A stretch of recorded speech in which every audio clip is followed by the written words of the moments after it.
Chapter 631. The sky gradually darkened. Tangwa turned back to the cave, took a piece of jerky and a bag of dried fruits, and walked towards a remote stone house in the tribe. When she arrived at the door of the stone house, she shouted, "High priest, are you there?" The little girl's sweet voice entered the stone house, making Inyao pause. Through the open door, he saw Agwagwa's slender figure and answered, "Yes." "High priest, open the door." "What's the matter?" Inyao felt strange. Why did Agwagwa suddenly come to him? Didn't this little female hide behind others and look at him with fear every time she saw him? Tangwa smiled. "Open the door first, then we'll talk." Inyao opened the door curiously. It was actually a door made of vines. It was very easy for Tangwa to barge in. However, the high priest had the weirdest temper in the entire tribe. At the same time, his position was the highest. Without his permission, no one in the tribe dared to offend him. They all respected him.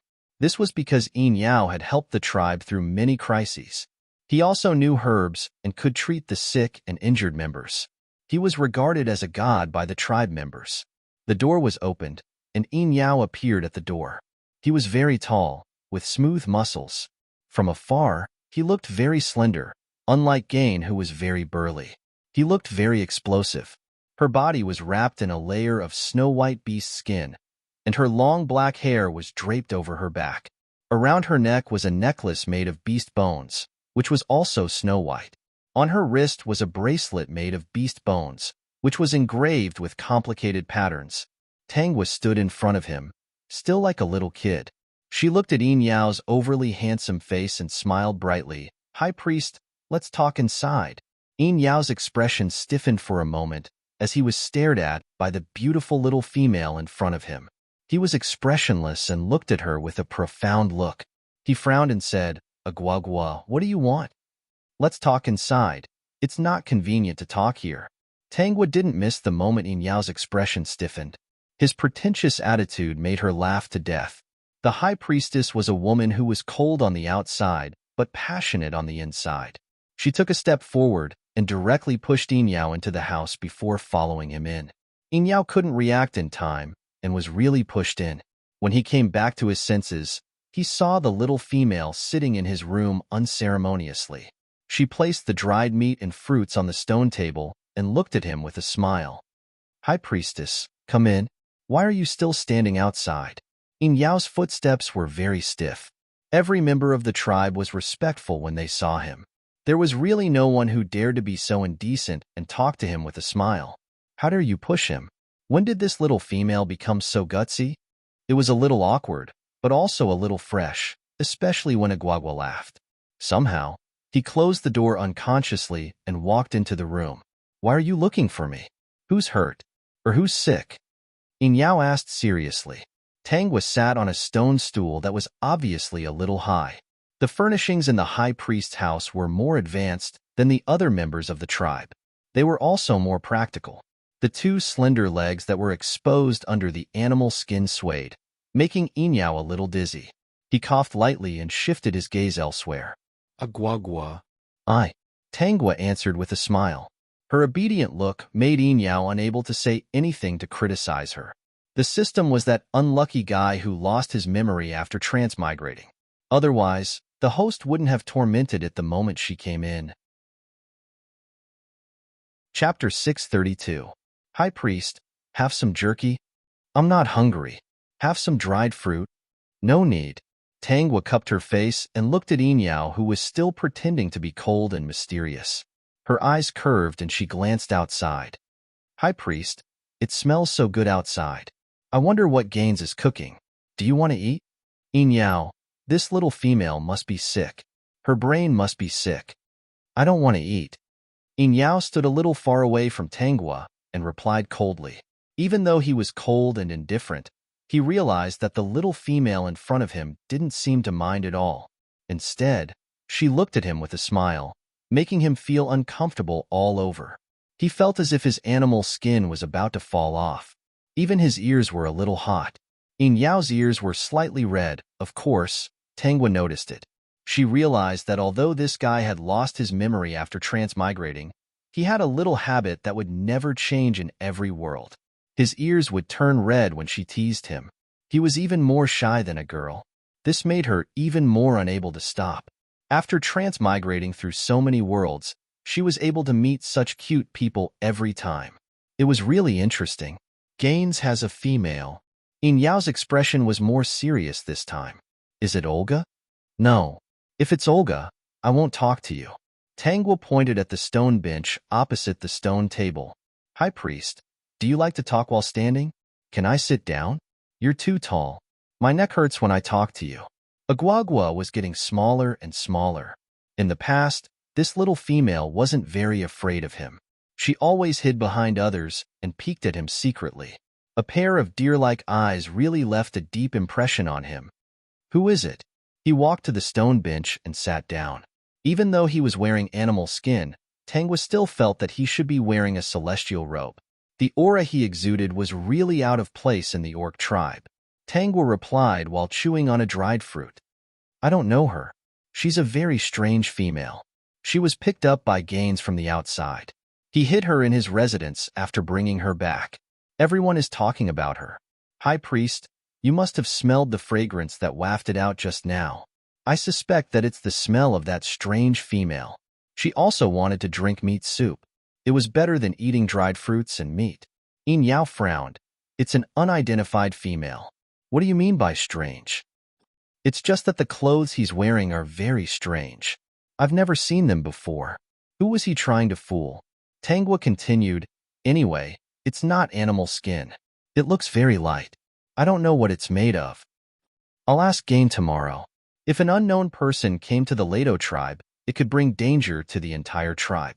After Yin Yao finished speaking, he saw that Tangwa was still not leaving. He asked, Agwagwa, is there anything else? It was obvious that she was trying to chase her away, but Tangwa didn't seem to notice it. Yes. What is it? Yin Yao let out a sigh of relief. This little female was very strange today. It was better to get rid of her as soon as possible and hope that she could return to normal tomorrow. Tangwa stopped eating the dried fruit and supported her chin with both hands. High Priest, I'm sick. Yin Yao's expression turned serious. Where do you feel uncomfortable? I don't feel well anywhere. Yin Yao couldn't continue the conversation. He walked in front of Tangwa and carefully observed her expression.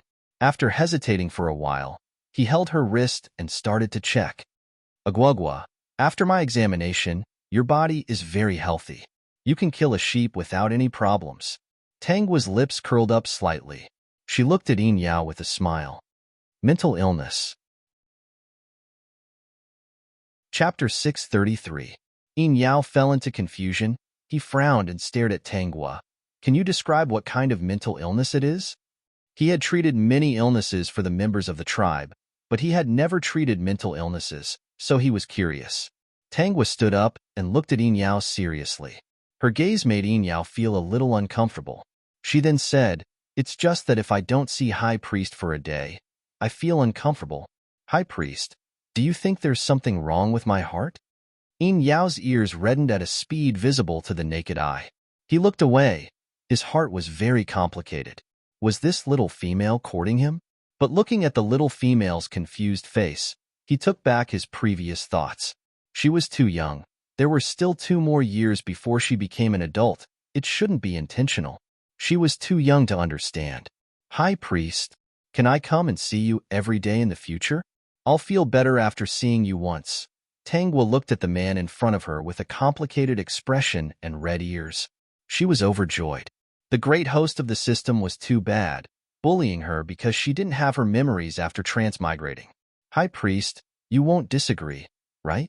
The people in the tribe all say that you can treat any illness. You should be able to treat my illness too. Tangwa looked at Yin Yao, who didn't know how to answer, and said quickly, High Priest, it's dark. I have to go back. Let's just say it like this. I'll come and find you tomorrow for treatment. After saying that, she turned and ran out. Yin Yao didn't even have a chance to refute. He stood at the door of the stone house and looked at the little female who ran back to the cave quickly. Unconsciously, his lips curled into a smile.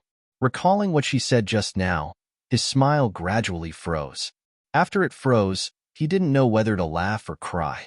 What an insensible little female. Tangwa returned to the cave and rolled around on the stone bed covered with animal skin. It's so fun. The great host of the system, be careful not to break it. With such a host, should he be happy or happy? He should be happy. After all, the host wouldn't destroy the world for no reason. At most, he would fall in love and take revenge at the same time. Tangwa looked at the moonlight that gradually shone in from outside. She smiled and said, "Yao, right? What a shy person." The system's heart was trembling. It didn't know what the host wanted to do. "Host, please don't torture me." "Don't worry, I can't wait to spoil him. How could I bear to torture him? This guy is especially cute in this world. I won't do anything to him." The system muttered to itself, "Is that so? Why is it so untrustworthy? Let's light a candle and pray first." The next morning, many people went to the entrance of Gain's cave to ask him about the smell of meat yesterday. Tangwa woke up early in the morning. Gain was very close to her cave, only 20 steps away. She sat at the entrance of the cave and observed the situation there. This time, Gain didn't hide Ning Luo in the cave. Instead, he led Ning Luo out.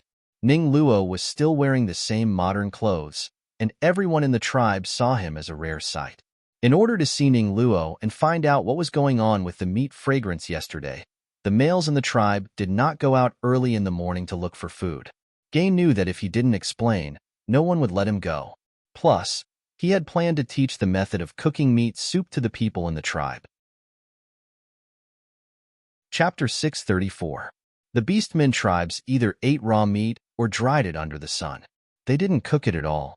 They lived in the forest and were especially afraid of fire. They saw fire as a scourge. If it was not necessary, they would not touch fire. There were almost no orcs who were not afraid of fire. This was because there were many incidents in the Beastman tribe where a small spark could burn down an entire forest, burning down their homes. In their eyes, fire was an evil thing that could destroy everything. They knew that fire could cook meat.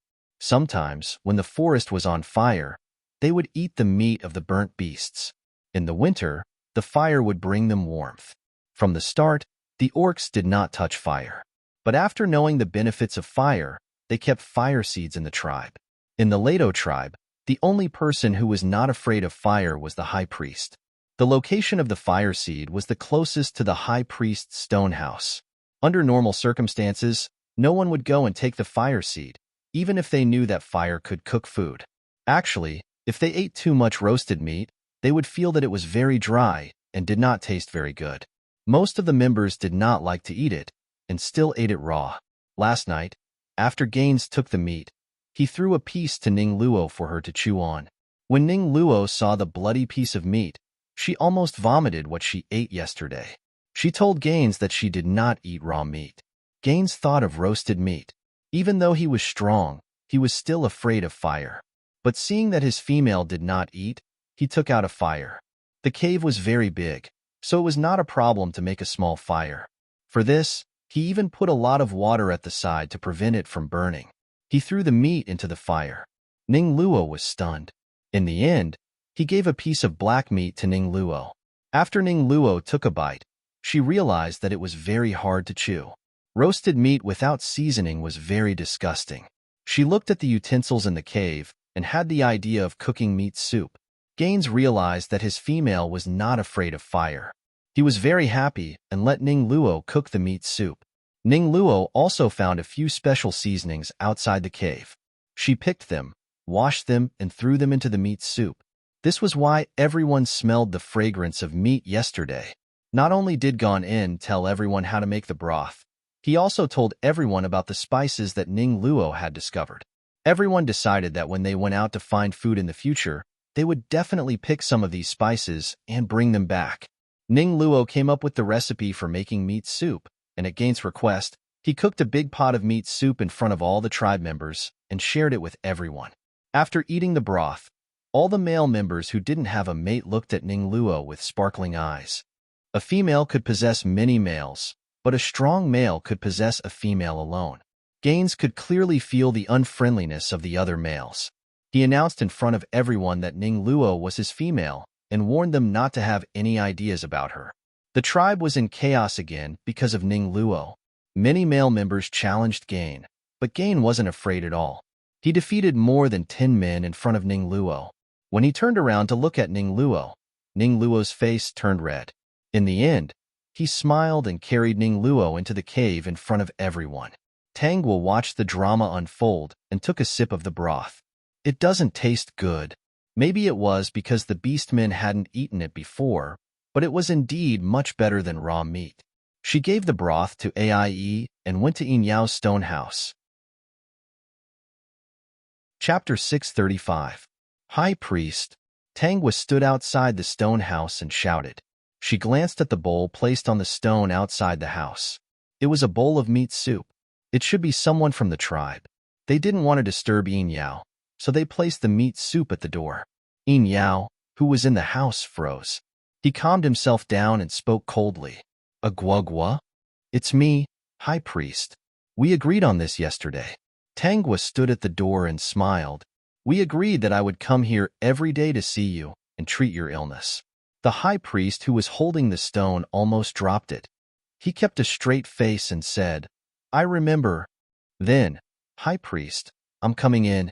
Before Yin Yao could reply, Tang Guo pushed open the vine-made door. She stuck her head in and saw Yin Yao sitting in the house with a straight face.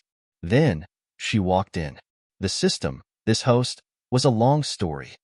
High Priest, I know what's with the fragrance yesterday. Ganon has already told everyone. Yin Yao sat cross-legged on the ground. There was a short stone table in front of him. Usually, when people came to him for treatment, he would do his divination on this table. The 2 stone stools were actually the only ones in the tribe.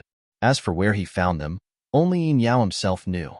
Tang Guo sat cross-legged in front of Yin Yao. Her beautiful eyes stared at Yin Yao without blinking. Yin Yao's entire body tensed up. His gaze was fixed on the turtle shell on the table. This was what he used for divination. High Priest, as expected, my heart feels better when I look at you. Yin Yao's hands trembled. Fortunately, he didn't raise his hands to play with the tools for divination. He replied with a straight face. Aguagua said she knew the reason for the meat's fragrance. Yeah, so it's because of the new female. She cooked the meat soup and added seasoning. That's why it tastes so good. Tang Guo remembered the bowl of soup she saw at the door. She turned around and brought it in. This should be sent by Gon. Yin Yao recalled that Gon did shout that there was something outside. Do you want to have a taste? Tang Guo placed the meat soup in front of Yin Yao. Yin Yao looked at the meat soup. There were green spices floating on top of it.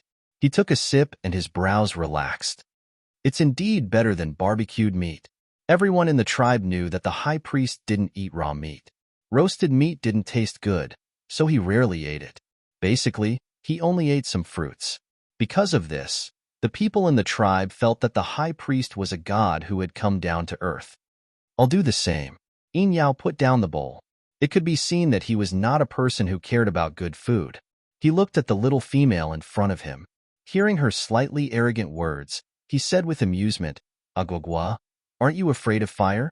I remember that every time there was a sacrifice, you would hide far away.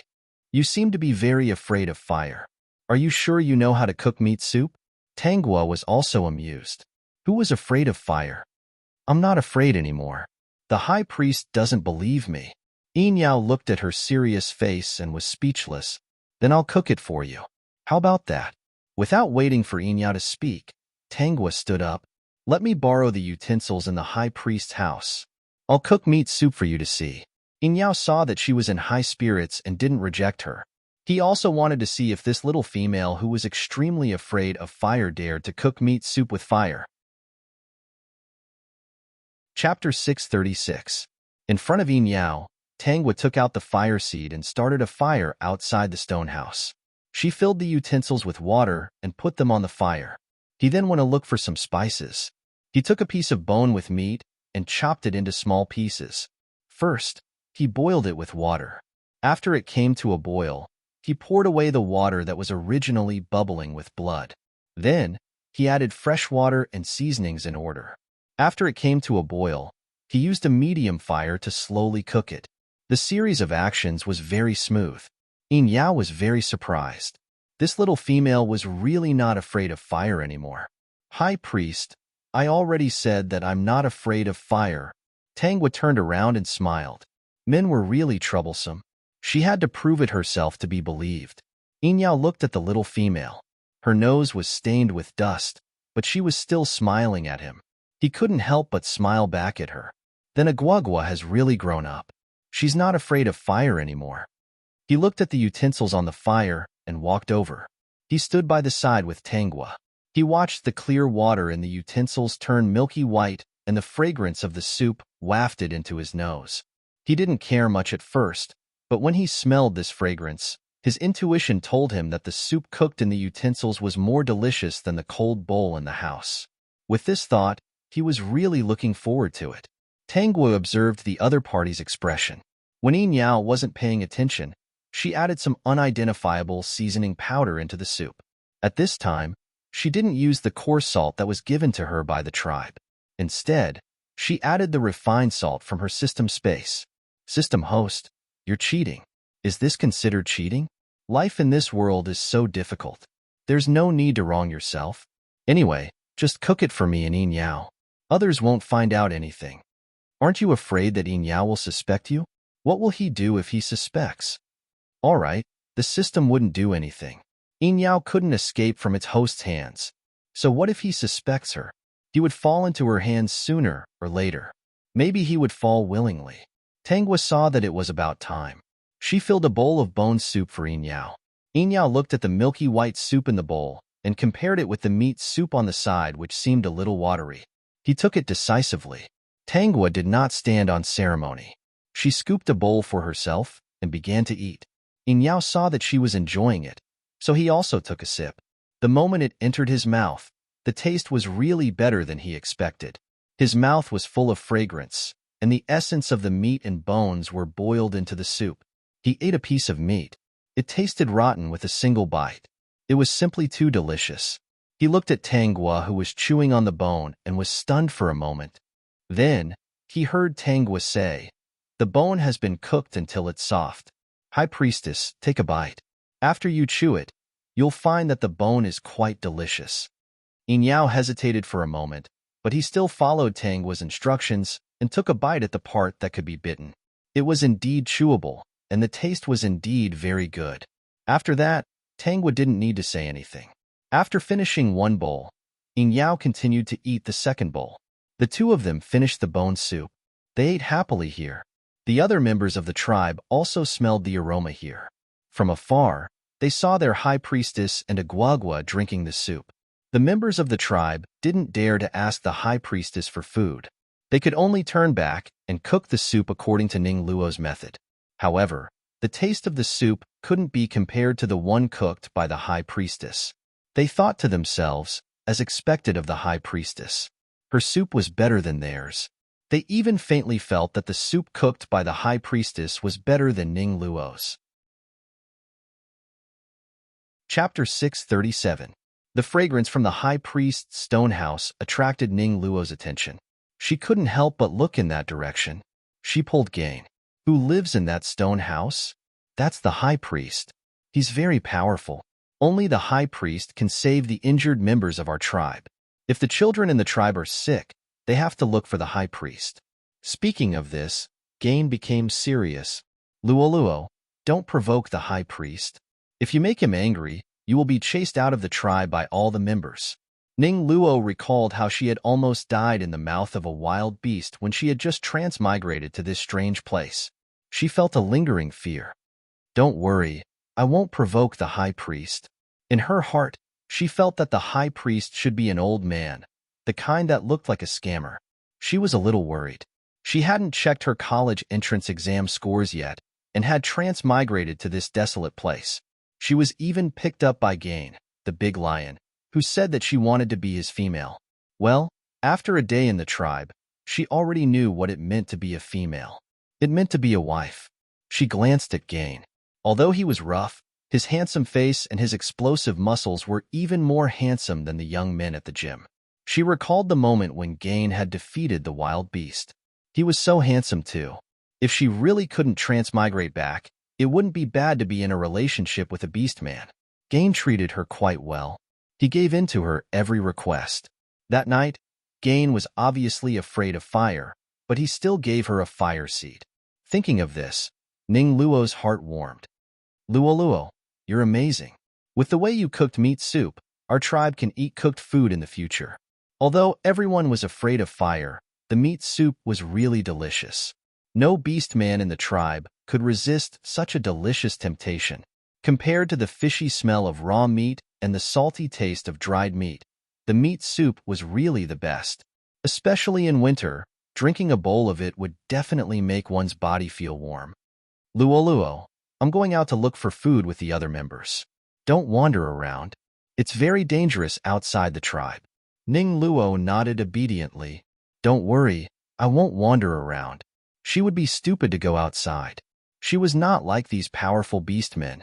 If she encountered a wild beast, she would only be eaten. Gaines spoke a few more words before he reluctantly left under the urging of the other members. Ning Luo looked at Gaines and felt that this orc was quite cute. After the male members of the tribe went out, the female members started discussing Ning Luo everywhere. Ning Luo brought them the method of cooking meat soup. Although it was beneficial, not many female members liked her. Her arrival had attracted all the strong males. Some males who already had females could not help but sneak glances at Ning Luo. This made them feel threatened. Ning Luo could feel the hostility of these people. He sat outside the cave and thought about how to live in this place. At this moment, she saw Tangwa walking out of the remote stone house, and her eyes lit up. Tangwa had a slender figure, and her facial features were much prettier than the other females in the Beastmen tribe. Ning Luo hurriedly stood up. Seeing Tangwa walking towards a nearby cave, he hurriedly stopped her. Hey, I'm Ning Luo. What's your name? Chapter 638. Oh. Tangwa stood still and glanced at Ning Luo. She lifted her chin and asked arrogantly, Why did you call me? Ning Luo's friendly smile froze. She had just seen this little girl walk out of the stone house with a smile. She had only said one sentence. Did she have to be so arrogant? Can I get to know you? Ning Luo looked at the sturdy woman in the distance and then looked at Tangwa, who had thin arms and legs. Although her skin wasn't white, her figure and face were very beautiful. Even she was a little jealous. She took advantage of the fact that she was fairer. Compared to talking to those fierce-looking women, it was obvious that this little girl was better. Tangwa was still very arrogant. Why do you want to know me? She looked as if she was saying, What right do you have to know me? The members of the tribe who noticed the commotion shook their heads and laughed. In the entire tribe, Guogwa's temper was only slightly better than the high priest's. She was only afraid of the high priest. She was not afraid of anyone else. As for Guogwa's status, it was because her parents had sacrificed themselves to protect the tribe. They were more tolerant of her, even if her appearance did not match their aesthetic standards. Of course, only the females thought that Guogwa was not good-looking. In fact, the males in the tribe especially liked girls like Guogwa. However, Guogwa was not someone they could have by fighting or dueling. It should be said that the females in the tribe had the right to choose their own partners, especially those with a background like Guogwa's. If any male dared to force her, the high priest would be the first to punish him. The former chief of the tribe was Guogwa's father. In fact, even if her parents had not sacrificed themselves for the tribe, her status was still higher than the others in the tribe, except for the warriors who had contributed to the tribe. The cave she lived in was left to her by her parents. No one dared to occupy it. Ning Luo was stunned by Tangwa's question. This little girl was really too arrogant. She was like the little princesses she had seen in modern times who grew up in the palm of their parents' hands. Let's get to know each other and be friends, Ning Luo said dryly. He also felt that this little girl wasn't easy to get along with, but he glanced at the other tribesmen. She still didn't want to talk to those ugly women, so she kept glaring at him. Not only did they have soft stomachs and thick necks, but their limbs were also very rough. Especially since the people in this world did not wear shoes, or rather, they did not have any shoes to wear. These women's feet didn't look good either. There was mud between their toes. Ning Luo quickly averted his gaze and looked at Tangwa, who was standing not far away. Even though her skin wasn't fair, this little girl seemed to like cleanliness and her feet were small and delicate. Tangwa noticed the disdain in Ning Luo's eyes towards the other members of the tribe. She found it funny. Did Ning Luo really think that this was a big city? This was a backward ancient tribe, and a beastman tribe at that. How could they have the same habits as humans? Even if they wanted to change, it would take time. I don't want to be friends with you. After saying that, Tanghua entered the cave without looking back. She didn't give Ning Luo any face at all. It was impossible for her and Ning Luo to become friends. Regarding this, she complained to the system, "If we become friends, how can we proceed with the rest of the plot?" System Host Devil. Chapter 639. I don't want to be friends with you. Ning Luo didn't expect Tanghua to say something like that. She didn't give her any face at all. She blushed and watched as Tanghua turned and walked into the cave. She didn't even leave a shadow for her. She was a little confused. She pouted. The people of the orc tribe were really too unfriendly. She sat outside the cave and thought about her experience. She felt very wronged. She didn't know why she had transmigrated to this place and met these unfriendly people. Luckily, there was Gain who treated her well. That's Aguagua's temper. No one knew when Aie had sat beside Ning Luo. Her figure was slightly slimmer than the other female members. After all, Aie was still a female who had yet to reach adulthood. Under normal circumstances, females who had thick limbs and soft stomachs didn't look good because they had given birth to too many cubs. In addition, the females of the Beastmen tribe paid more attention to strength. Their living environment made it so that they didn't have time to care about their beauty and take good care of their bodies. Ning Luo looked up and saw someone who was quite pleasing to the eye. I'm Ning Luo. What's your name? I'm Aie. Aie revealed a big smile. I know you. I saw you being carried back by Gain yesterday. Gain is a warrior of our tribe. He's very powerful. I didn't expect him to choose you as his female. Ning Luo, you're very lucky. Did you just say that the girl who went in was called Aguagua? Yes, she's called Aguagua. She's the most respected female in the tribe, Aie said enviously. The previous leader of our tribe was her father. In order to protect the entire tribe, her father and mother died. Ning Luo nodded. Aguagua doesn't seem to have a good temper. I wanted to be friends with her, but she didn't seem willing. I'll be friends with you. You'll get used to it. Aguagua is like that. Her temper is only slightly better than the high priestess, Aie said enviously. She glanced at Ning Luo's clothes and couldn't help but touch them. What are you wearing? It feels so comfortable. This is called clothes. It's made of cloth. You probably can't make it here. It's a specialty from our tribe.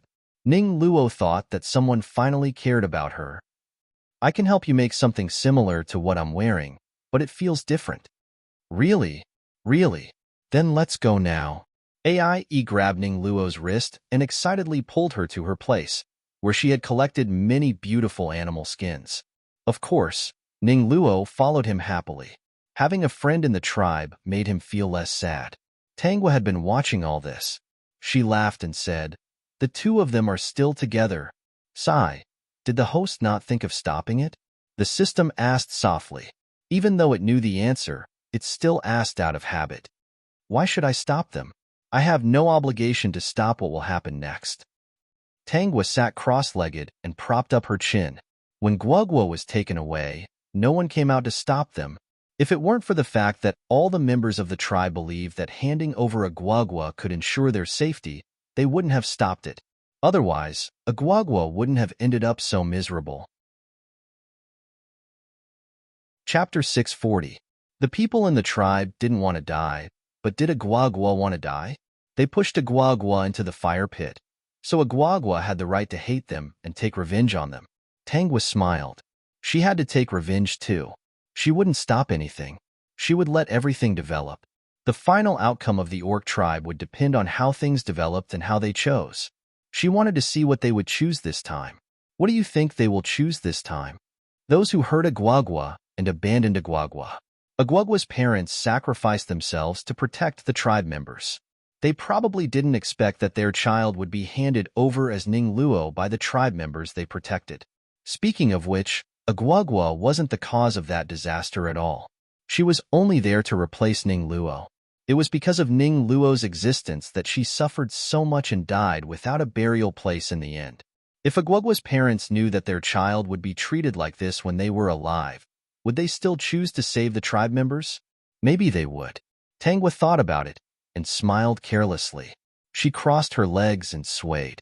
Tongzi, what do you think is the biggest punishment for orcs? She didn't like to kill people directly. That wouldn't give her a sense of accomplishment. It was also the lowest level of revenge. She always liked to torture people's hearts, followed by their bodies. Those who had wronged her either died regretting their actions or died with grievances. Only then did she think that her revenge had reached the perfect state. Dear host, you're making things difficult for me. I'm just a string of code. I don't know how to torture orcs. The system wanted to cry. Dear host, please change the question. This question is too difficult. Tangwa narrowed her eyes. Then change the question. What is the most important thing for orcs? What do they care about the most? An excited smile flashed across her face. Yes, to take revenge, she had to deprive the other party of what they cared about the most. That was the most satisfying. The system felt the fluctuation in Tangwa's heart and was so scared that its little heart was trembling. Dear host, please calm down. Aren't you a little too excited? Remember, in this world, Inyao is a good person. He shouldn't meet the requirements to destroy the world. Don't worry, I don't want to destroy the world. Compared to destroying the world, I prefer to create new rules. Tangwa smiled. For example, the Sunset Empire, the Tang Dynasty, and so on. I have an idea. Beastmen care about food and safety the most. The system asked meekly. So, the host would make them homeless? This move was indeed a little ruthless. However, if they still followed the original path in the future, then he couldn't blame his host. Who asked Agwagwa to have such a tragic ending? His host had brought all of Agwagwa's feelings and thoughts. It could be said that in this world, as long as her body was Agwagwa, she would be Agwagwa. Even if she was clear-headed and knew who she was, all of her actions would revolve around Agwagwa. The only exception would be when it came to relationships. Her host was rather stubborn and had misophobia, so she would do things according to her own ideas. However, her choices would definitely be the best. Even if the original host was alive, she would also think that this ending was very good. Who said that they have to be homeless? Tangwa lowered her head and smiled. Let them stay where they are while the whole world develops rapidly. Don't you think it's better? The system's data was a little messy. Okay, I understand.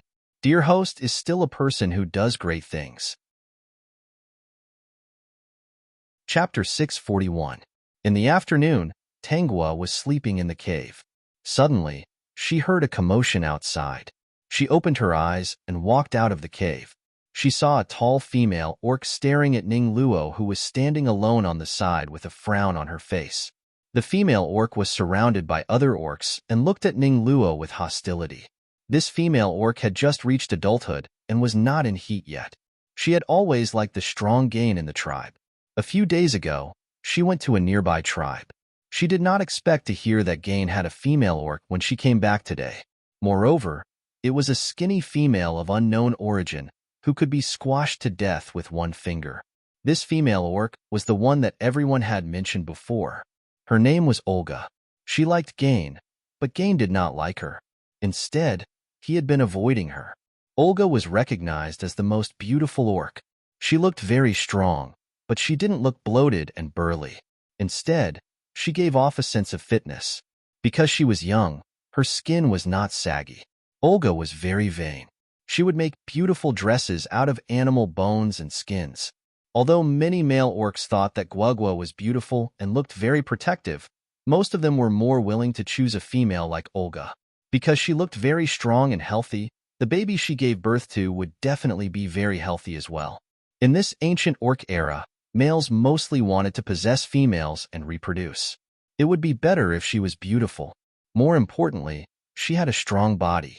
No matter if it was an enemy attack or other dangers, it would be easier for her to survive. Olga liked Gain. It was not the kind of love that humans had. It was because Gain was strong. She liked a strong male and thought that only a strong male could be her mate. Although the number one warrior in the tribe was not Gaian, Olga knew that she would not be able to make the number one warrior fall in love with her. The strongest warrior had clearly said that he would wait for Gwagwa to reach adulthood. During the chaos in the tribe, Guogua's parents died protecting the tribe. Olga was saved by Guogua's parents, so she would not fight with Guogua for a mate. The strongest warrior in the tribe was He Lang, who said that he would wait for Guogua to reach adulthood. He was also the leader of the tribe. If Ning Luo hadn't appeared in this era, there wouldn't have been love. Even the former Guogua admired Yin Yao in the beginning. Yin Yao's position was high, and he was able to treat the members' injuries. This was his power. After Ning Luo appeared, she liked Yin Yao a little more. That was why she kept the turtle shell that Yin Yao didn't use and kept it with her. Ning Luo had brought a lot to this tribe. Of course, in the end, not many people had survived. When Ning Luo unified the Orc Kingdom, she and her spouses were the only ones who survived from the beginning to the end. You're so skinny, and Gaines is so strong. You're not worthy of Gaines, Olga said arrogantly. Her eyes were sizing up Ning Luo and staring at the necklace on his neck. She didn't move her eyes away from it. She had never seen such a beautiful necklace. She liked it at first sight, but she, Olga, was the most beautiful female in the tribe. She wouldn't want a necklace from a weak female. Which tribe are you from? Go back to your tribe if you know what's good for you. Ning Luo pursed his lips. He looked weak and helpless in front of a group of female orcs. He suddenly glanced at Tanghua, who was sitting at the side and watching the show. Chapter 642. Tanghua received Ning Luo's pitiful gaze, but she didn't care. Based on the past, Guogua and Olga had a good relationship. Because of their parents, Olga treated Guogua better than any other female. Guogua didn't reject Ning Luo's pleading gaze. It wasn't because she wanted to help Ning Luo, but because she could tell that Gaines liked Ning Luo very much. After all, Gaines was a warrior in the tribe. Everyone admired the warriors because they were the ones who were protecting the safety of the entire tribe. She was just worried that Olga would bully this female. If Gaines saw it, it would affect their relationship. Olga was a female who liked to be pretty and looked healthy and strong. However, she was stubborn. She didn't understand that Guogua's words were for her sake. She thought that Guogua and Ning Luo had become friends, so she was very disappointed. Because of this misunderstanding, Olga distanced herself from Guogua, but she never targeted Guogua. Speaking of which, Olga was probably the only one in the tribe who knew how to be grateful. Even if she stubbornly believed that a Guogua had betrayed their friendship, no matter how she targeted a Guogua, she never said a word to a Guogua. Until her death, she never said a word to a Guogua. Facing such a stubborn person who wouldn't listen to anything, Guogua naturally regretted it for the rest of her life. The two of them didn't feel relieved until they died. However, Olga died early, so Guogua didn't have a chance to explain. Guogua heard that Olga was killed by a wild beast. It was an accident. Tanghua, who had read the plot, knew that it wasn't an accident. Olga died because of Ning Luo. Once, Gaines and the other members went out to look for food. Ning Luo suggested that she go too because she wanted to find some edible spices. The members all agreed. Olga couldn't stand how Gaines obeyed Ning Luo, so she wanted to go too. Olga wasn't weak, so the others didn't think much and let her go. Something happened along the way. The members got separated, but Ning Luo, Gaines, and Olga happened to walk together. Because of Ning Luo's curiosity, she woke up the sleeping wild beast, and they were faced with a life and death battle. In order to protect the weak Ning Luo, Gaines fought with the wild beasts and was almost beaten half to death. Seeing that the beast was about to pounce on the weak Ning Luo, Gaines rushed over to protect Ning Luo in his arms without thinking. Without thinking, Ali rushed over and stopped the beast. In the end, she died in the beast's mouth. During this time, Gaines saw Olga fighting with the wild beasts. He wanted to rush over to help, but was stopped by Ning Luo. At that time, Ning Luo had said, "Gain, you're already heavily injured. Can you guarantee that you'll be able to kill the beast if you charge forward? But I can't watch Ali fight the beast alone. She's no match for it. Gaines, if you die and leave me here, the beasts will still eat me. Olga can still hold on for a while. Why don't we go out first and get help?" At that time, Olga had already been attacked several times by the wild beasts, and it wouldn't be long before she was defeated. Gaines looked at Olga, then at the pale-faced Ning Luo. In the end, he chose to carry Ning Luo away. Chapter 643. What Gaines didn't know was that the moment he turned around, Olga's eyes seemed to be covered with a layer of dust. She had saved Ning Luo and Gaines at the critical moment of life and death, but they had abandoned her because they were afraid that they couldn't defeat the wild beasts. She rushed forward to help Gain, not because of love, but because of her sense of responsibility as a beast man. Every beast man from the same tribe, when they saw their comrade being attacked by a wild beast and about to die in the mouth of a wild beast, would rush forward to fight without caring about their own safety, regardless of whether they would live or die. This was what Olga had learned from the pioneers of the tribe. She liked strong males because strong males could protect the safety of the tribe and give weak females a safe place to stay. When she saw that Gaines was going to die, she thought that Gaines couldn't die. He still had to protect the tribe. As a member of the tribe, even if she was a female, she had to step forward when danger came. While Gaines and Ning Luo were escaping, they met another male beast man who had fought with Ning Luo before. He was from the snake tribe, and his name was Vigo. Vigo had always wanted to take Ning Luo back. This time, when Gaines was injured, he easily took Ning Luo away. Gaines couldn't defeat him, so he ran back to the tribe and told the tribe leader, Black Wolf, who also liked Ning Luo. At that time, he was worried about Ning Luo's safety and completely forgot that Olga was fighting with the wild beasts. When they rescued Ning Luo back to the tribe, they heard that Olga was torn apart by the wild beasts.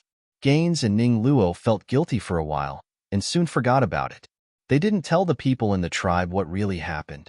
Therefore, other than Gaines and Ning Luo, everyone else thought that Olga got separated and was unlucky enough to meet a wild beast.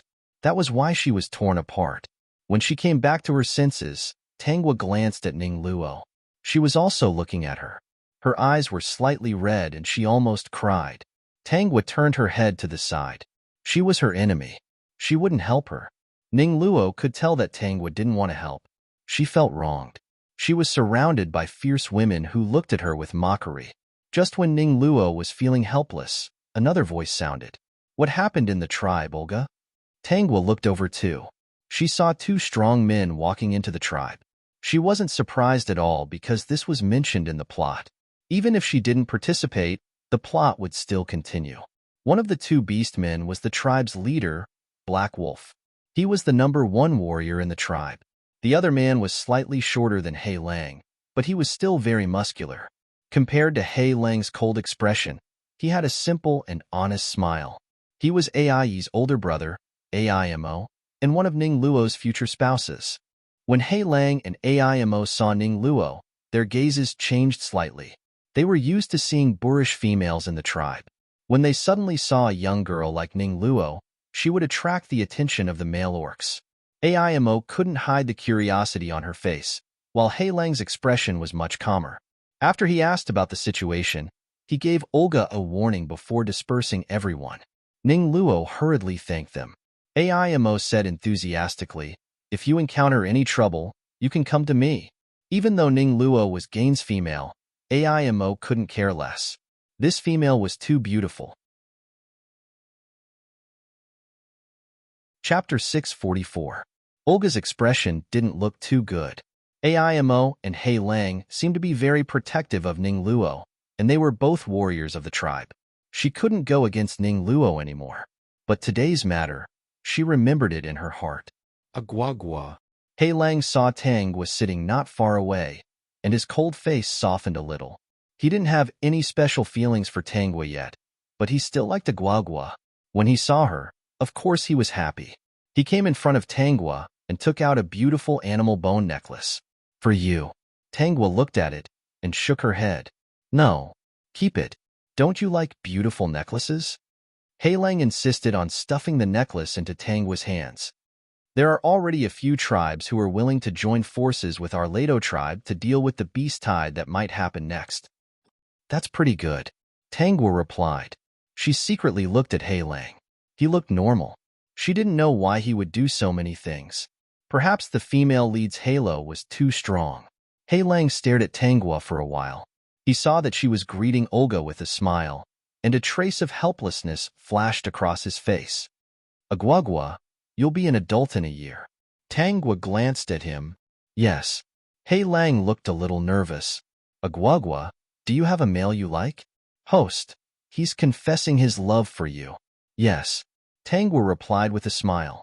He Lang became even more nervous after she answered. He only nodded with a smile on his face and didn't ask any more questions. He said, I still have some things to do.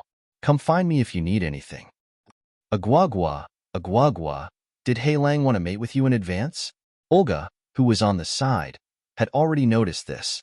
As soon as He Lang left, she couldn't help but sit next to Tangwa and asked with a happy face. That's really great. He Lang is the first warrior of the tribe.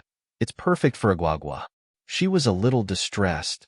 Gaines already has a female, and a very weak one. Agwagwa, Gaines must be blind. Why would he find such a weak female? Gaines should be mine, Olga said unwillingly. Gain is the second strongest warrior in the tribe. How am I not as good as Ning Luo? All I can do is cook meat soup. I can even fight with wild beasts. Ning Luo is so weak. He will only drag Gain down. The once-a-year beast tide is coming soon. Gwagwa, that Ning Luo obviously needs everyone's protection.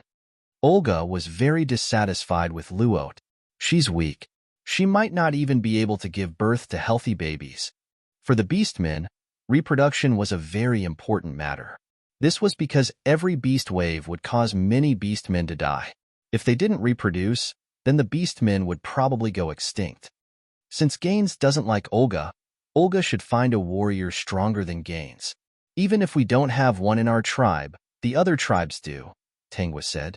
The system was overjoyed. It seemed that the host wanted to change Olga's fate of being eaten by beasts. It made sense. Agwagwa cared a lot about Olga as a friend. But who can compare to Gaines? I like Gaines, Olga said. I just don't feel comfortable. Why would Gaines like such a weak female? Chapter 645. Tangwa chuckled at his childish words. Sometimes, villains stood on different sides of the story. The winner was the good, while the loser was the villain. It was just like how history books were written by the victors. If one were to describe a book from a different standpoint and from a different perspective, the main character would be the one who would be righteous. From the protagonist's point of view, it was impossible to fully understand a villain, from inside out, good or bad. The author was willing to show the kindest and most righteous side of the protagonist, but at the same time show the villain's evil side. Olga was such a villain. She ostracized and ridiculed Ning Luo in the tribe, but she was a true warrior. Otherwise, she wouldn't have chosen to save Gain. The moment she saved Gain, she thought that Gain couldn't die. If Gain died, there wouldn't be any warriors left to protect their tribe. To Ning Luo, she was only a villain. Gwagwa was the same. She only targeted Ning Luo, but she didn't plan to kill Ning Luo. It was just that under Ning Luo's protection, her behavior was disliked by the people in the tribe. Ning Luo brought many changes to the tribe, including food, clothing, housing, and transportation. Although she was physically weak, she was strong in the eyes of the tribe members. Her status was comparable to that of the high priest. It was no surprise that they suggested that Gwagwa should be handed over in place of Ning Luo. From their point of view, it was nothing. Sacrificing one person could save the entire tribe, and even save the most important Ning Luo. However, it was different for Gwagwa. Anyone who had hurt her was her enemy. Tangwa accepted everything from Gwagwa because she wanted to take revenge. Tangwa could understand Gwagwa's feelings when she was dying. That kind of hatred and the most uncomfortable feeling was the most torturous thing for a person.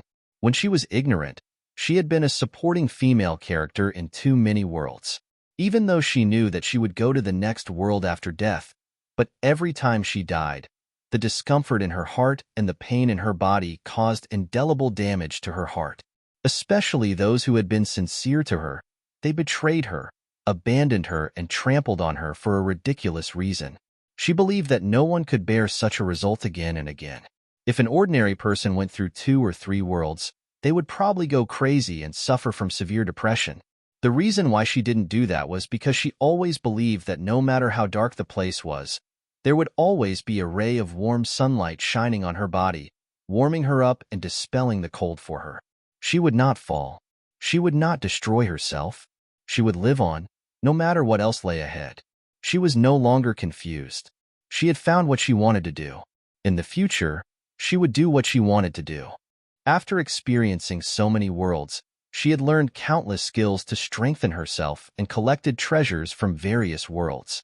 She could now live a good life, protect herself well, and patiently search for the ray of sunlight she wanted.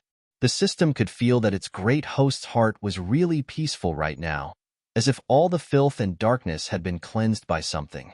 Olga was still feeling indignant. Suddenly, she saw Tang was smiling in front of her. There seemed to be light in her eyes. It was a very warm kind.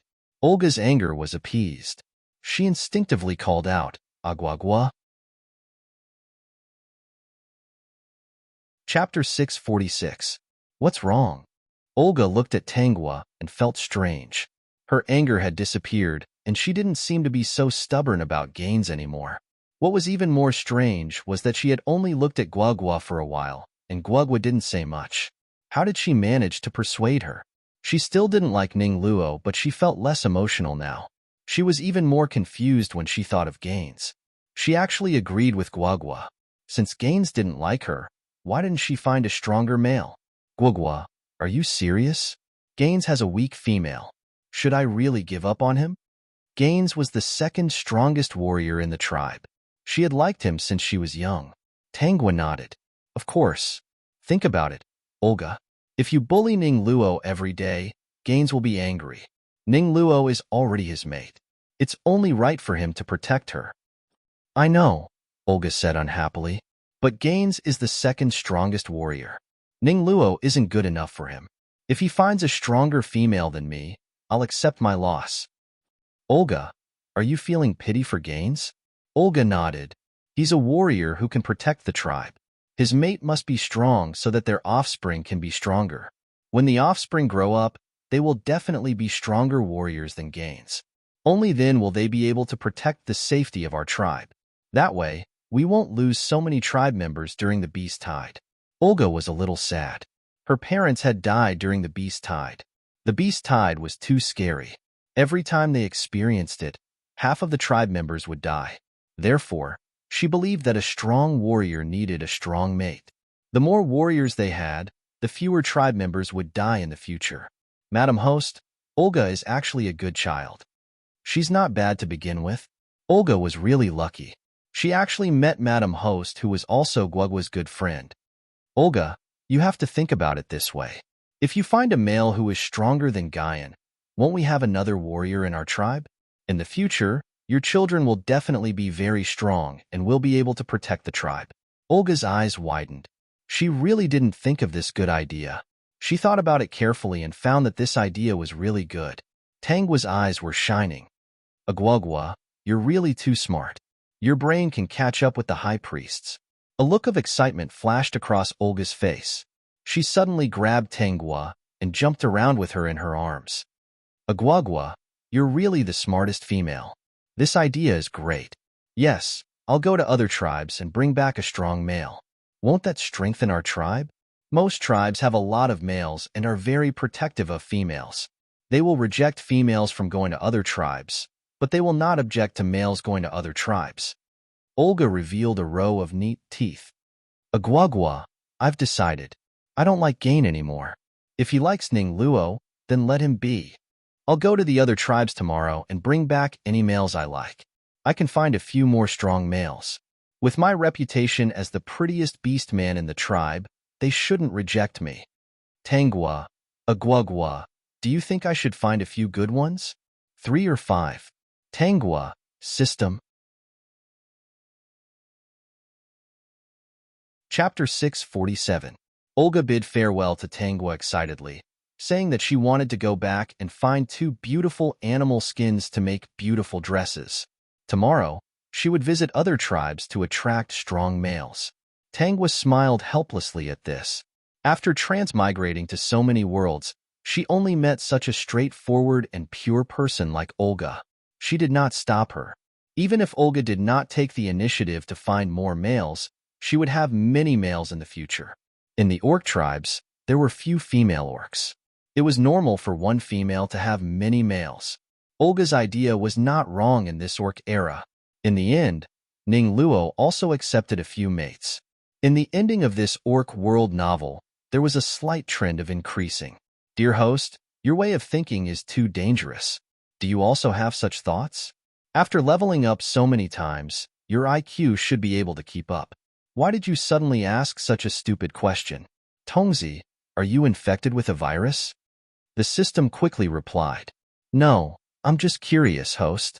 I don't have that kind of skill. Tangwa laughed. In this world, there is only one Yin Yao. Oh right, I want to see what Yin Yao is doing now. The system chirped. High Priest. Tangwa pushed open the door of the stone house and walked in, showing that she was not afraid of Yin Yao at all. She smiled as she entered the house and sat cross-legged in front of the low stone table, looking at the person who was sitting cross-legged with his eyes closed. Looking at his slightly trembling eyelashes, she knew that he knew she was here. She held her chin. High Priest, I'm here to see you. The corner of Yin Yao's mouth trembled slightly. He opened his eyes. His eyes looked very clear and his expression returned to calmness. Didn't you just come in the morning? Because I realized that seeing the High Priest once a day does not seem to be able to cure my illness. System host really knows how to flirt. Yin Yao said, this little female. High Priest, I realize that I feel very happy when I look at you. Tangwa looked at Yin Yao with a smile, but she was actually very happy in her heart. High Priest, you are so amazing. You don't have to do anything, and you can cure me just by looking at you. Yin Yao was speechless. He could not point anything out. This was a young female, and he didn't have any thoughts about her before. What left a deep impression on him was that every time he performed the ritual, he would hide behind the crowd and look at him with timid eyes, as if he was looking at a scourge. High Priest, if I feel uncomfortable in the future, I'll come and see you. Yin Yao pursed his lips and didn't say anything. High Priestess, can I?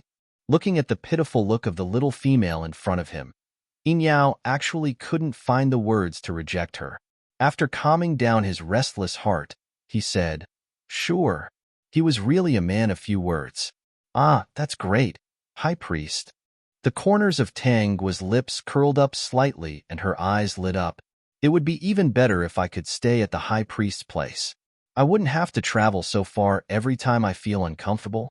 I would be able to see the High Priest when I open my eyes, and I would be able to treat my illness. Yin Yao almost lost his balance and fell down.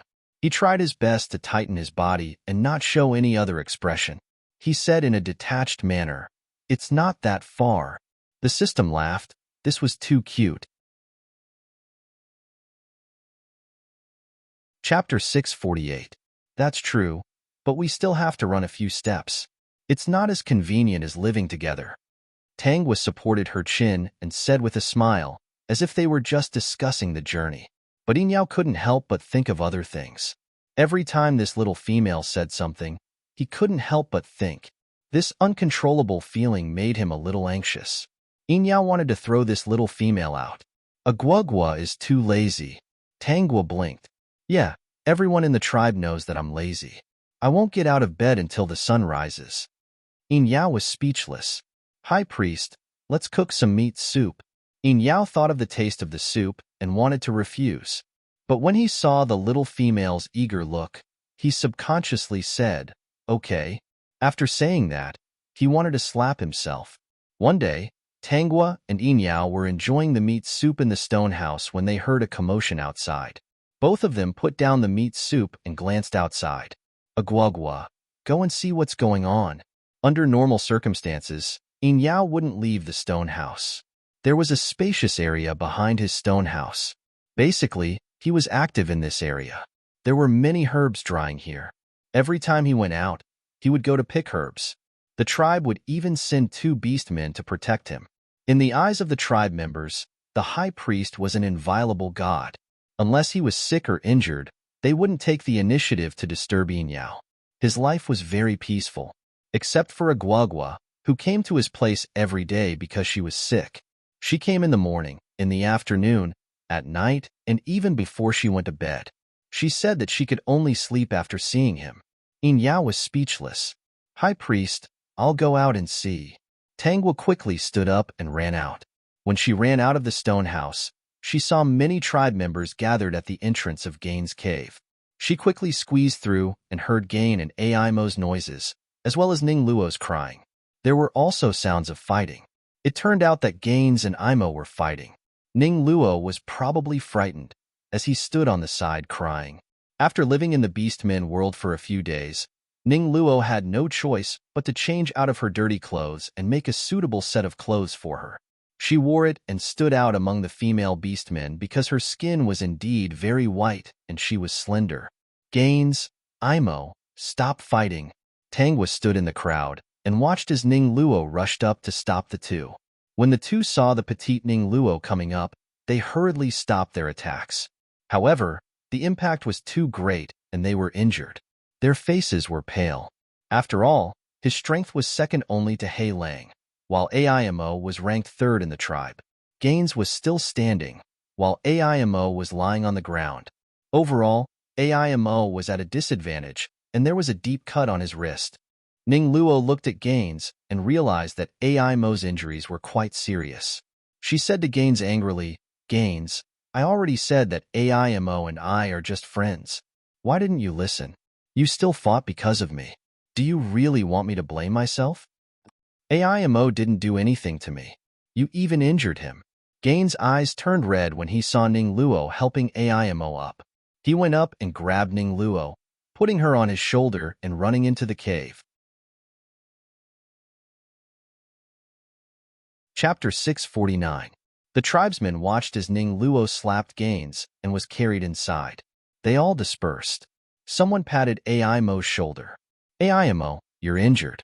Let's go see the high priest." "Aimo, you knew that Ning Luo was Gaines' female. Why did you provoke her? You're not Gaines' match." Aimo's eyes were red. Ning Luo is a good female. She's not someone Gaines can have alone. If Ning Luo is willing, I can be her mate too. But Ning Luo didn't seem to agree. You can't win against Gaines either. Aimo was a little disheartened.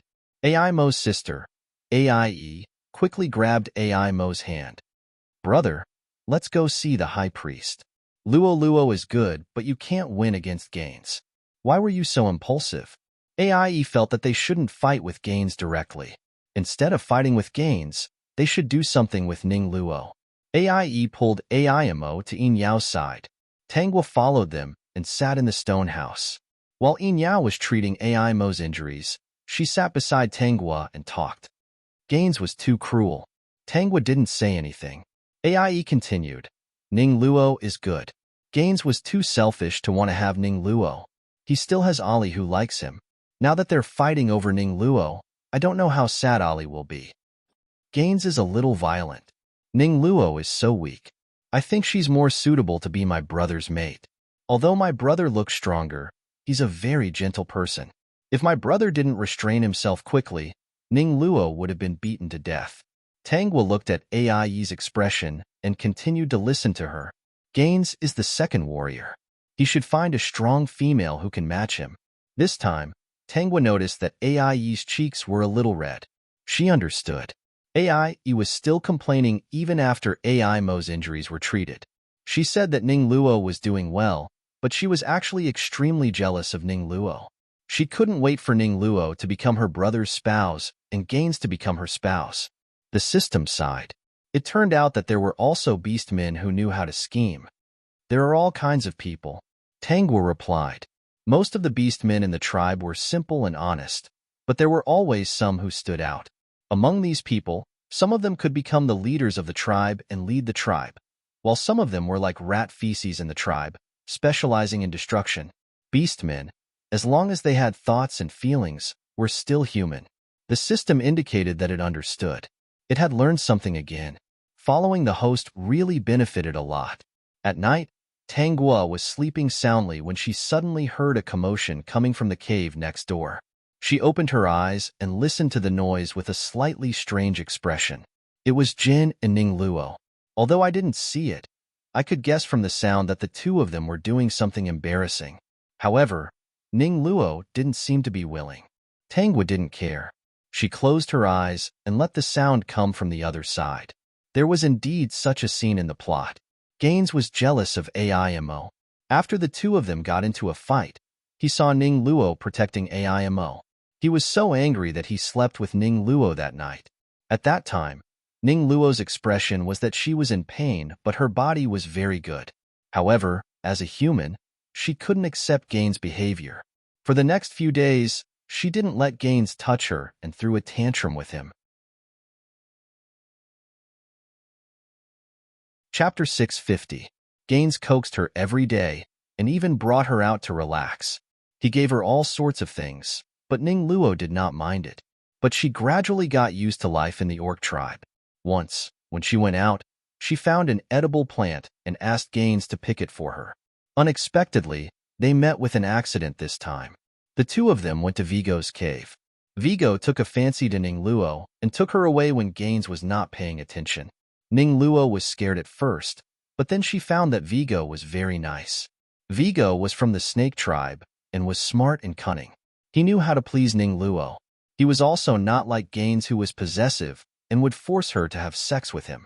Gradually, she fell in love with Vigo, who was from the snake tribe. Naturally, the two of them got together. Then, there were some explicit descriptions. For example, when Ning Luo found out that Vigo had 2 dicks, he was terrified and made love to Vigo. In the end, he was so happy that he couldn't take it anymore. He was sweet with Vigo all day long. They went out to play in the day and at night. Ning Luo seemed to have forgotten about Gaines' existence. Not long after, when she saw Gaines again, he did not look well. He hugged Ning Luo and said that he was wrong and should not have forced her. Ning Luo's heart softened again. She recalled the bits and pieces between her and Gaines. She felt very reluctant. She actually liked 2 people at the same time. Then, there was the entanglement of love and hate between the 3 of them. Tangwa fell asleep as she recalled the plot and glanced at the explicit descriptions. The system complained to itself. "Great host, you are so bad. You actually like to watch people having sex." When she woke up in the morning, Tangwa went to play with Yin Yao as usual. When she came out, she saw Gaines coaxing Ning Luo. He even turned into a lion and jumped in front of Ning Luo. The orcs around them were also speechless. But Gaines did not think much of it. He did make a mistake yesterday, but his mind was filled with the thought that his female was really different. If something like last night happened again, he would definitely die of happiness. Ning Luo was in pain and in a dilemma. She thought that Gaines really did not respect her. If this was not the beast world, she would definitely leave immediately. But after leaving the tribe, she did not know where to go. It was very dangerous here, and she was afraid of death. She could only sit here and sulk. He made up his mind that he would not forgive Gaines anytime soon. Tangwa sat at the door and watched the show for a while. Then she saw Olga, who was dressed to the nines, walking up to her. "Agwagwa, do I look good today?" Yes. Olga's looks were more in line with modern European and American aesthetics. She wasn't lying. She did look pretty. Olga was elated. She smiled at her and said, "I'm going to other tribes. Is there anything you want? I can exchange it for you. For example, a nice animal skin, a necklace made of animal bones." "No, I have a lot. I don't need it for now." "Oh, forget it then. I'll bring you something delicious," Olga said enthusiastically. She didn't know why, but ever since the last time, she especially wanted to talk to Guagua. Maybe it was because Guagua was smart. Yes, she liked to be friends with intelligent orcs. "Then I'm leaving. I'll bring back an especially strong male in a few days. Just you wait, Guagua." Tangwa smiled. "Then I wish you luck, Olga." Olga said goodbye happily. When she saw Ning Luo, she snorted and turned to leave. She was extremely arrogant. Chapter 651. In the next few days, Ning Luo and Gaines argued. During this time, AIMO often approached Ning Luo when Gaines wasn't around. Ning Luo didn't dare to get too close to AIMO, perhaps because of what happened that day. However, AIMO wasn't discouraged even after a few days. He even sat beside her and chatted with her. He even told her that he only wanted to be nice to her and didn't intend to force her. He also asked Ning Luo not to ignore him. AIMO looked honest and pitiful, which made Ning Luo's heart soften. She said, "Then we'll be friends. I won't be your female." "Okay, we'll be friends." AIMO saw that Ning Luo wasn't too happy, so he didn't force her. This left a good impression on Ning Luo. As long as Gaines went out, AIMO would visit her whenever he was free and bring her all sorts of good things. Ning Luo believed that she had already made it clear to AIMO that they could only be friends, so their interactions should be that of friends. AIMO wouldn't think of anything else. Therefore, when she received gifts and spent time with AIMO, it wasn't so awkward. She would often tell AIMO that Gaines was too rude. Looking at AIMO's honest face, she even thought that if she had known AIMO from the start, he wouldn't have been so rude to her. Tangwa flirted with the High Priestess while paying attention to the grudges between Ning Luo, AIMO, and Gaines. Her days were extremely comfortable. Today, it was finally time for Ning Luo and Gaines to go out to pick useful spices and edible plants. AIMO wanted to go too, but he had to hunt with the others, so he could only regret it. At this time, Ning Luo hadn't succeeded in attracting Hei Lang's attention. Even if the other female beastmen in the tribe wanted to sow discord between her and Ning Luo, they wouldn't succeed. If Olga hadn't been persuaded by Tangwa to go to another tribe to find a suitable mate, the other female beastmen in the tribe would definitely complain about Ning Luo every day. It wasn't a big deal, but people would mention it every day. With Olga's one-track mind, she would definitely believe everyone. And because Ning Luo had Gaines, she would definitely go against Ning Luo. After Olga died, everyone started to instigate Agwagwa again. At that time, Hei Lang was already very concerned about Agwagwa. He had completely forgotten that he wanted to wait for Agwagwa to reach adulthood. Of course, it didn't matter to Agwagwa whether Hei Lang waited for her to reach adulthood or not. If she didn't like Hei Lang could like anyone. However, ever since Hei Lang fell in love with Ning Luo, he would always choose Ning Luo's side without any consideration. Agwagwa. Yin Yao's voice came from behind. This was his stone house. Agwagwa always liked to sit outside his stone house and stare blankly. As the high priest, he could not bear to look at how Gaines had been trying to make Ning Luo happy every day for the past few days. After all, Gaines was the second strongest warrior in the tribe. How could he transform into his original form, roll on the ground, stick out his tongue, and wag his tail to please a female? This was too damaging to the image of a warrior. If he had a female in the future, it would be impossible for him to behave like this. Agwagwa cares a lot about Gain. Yin Yao couldn't help but ask. After all, Agwagwa had been staring at Ning Luo and Gaines recently. Tangwa turned around and glanced at Yin Yao. She smiled and said, "Why would the high priest think that I care about Gain? Then why do you stare at Gain every day?" Yin Yao didn't think there was anything wrong with her words. Chapter 652. When Tangwa heard this, she turned around and looked at Yin Yao with a serious face. "High priest, why did you ask this? Are you curious?" The system host was so mean. Yin Yao was speechless for a moment. That's right. Why did he ask this? Curious? More like curious. No, as the high priest, how could he admit that he asked this question out of curiosity? No. Yin Yao was obviously wrapped in animal skin, but he just stood at the door of the stone house with an aloof posture. How could it be out of curiosity? Tangwa almost died from laughter. So coquettish. Yin Yao could faintly feel that the little female in front of him revealed disbelief in her eyes. He even seemed to have seen the smile in her eyes just now, as if she had seen through everything. But it was too short. He thought it was an illusion. First, it must be an illusion. How could this little female have the guts to laugh at him? Then why? The little female looked at Yin Yao with sparkling and curious eyes. He almost couldn't control himself and blurted out that it was because of curiosity. But he forced himself to hold it in. He would never admit it. Agwagwa. His expression was serious as he called her seriously. Yes. Tangwa answered with a smile. She looked extremely obedient. Yin Yao wanted to keep a straight face, but in front of the obedient little female, he couldn't help but soften his face. He even had the urge to smile at her. He frowned. He was a little confused by this feeling. Gon In already has a female. Yin Yao really couldn't keep a straight face. He could only try his best to not show any other expression. He wanted to warn her with a stern voice, but when he looked at her, his tone became much gentler. Unless Gonin was abandoned by his female, you shouldn't stare at Gonin every day. What are your thoughts? The system couldn't help but spit out. The host was right. This guy was coquettish. If it wasn't for the fear of scaring Yin Yao, Tanguo would have laughed out loud. This coquettish was a little cute. He actually expressed that he didn't want her to interact with other males in a roundabout way. He had a future. Seeing that Tanguo was still in a daze, Yin Yao's expression became more serious. He tapped her forehead with his finger. Agua. Did you hear what I said? I heard it, High Priest.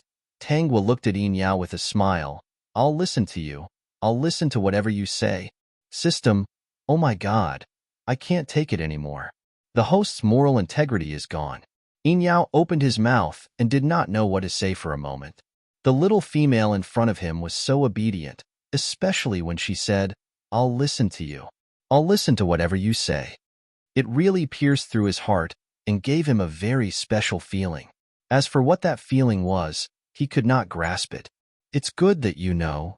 Yin Yao's intuition told him not to think about it anymore. This was just an underage little female, a naughty little female. Remember, you're not allowed to visit Gaines again. Yin Yao reminded her again. Since he had already said it, it didn't matter if he said it again. Tanguo walked closer to Yin Yao and smiled sweetly at him. All right, High Priest, I won't look at Gaines anymore. Agua is sensible now. Yin Yao thought that he had achieved his goal and was very satisfied.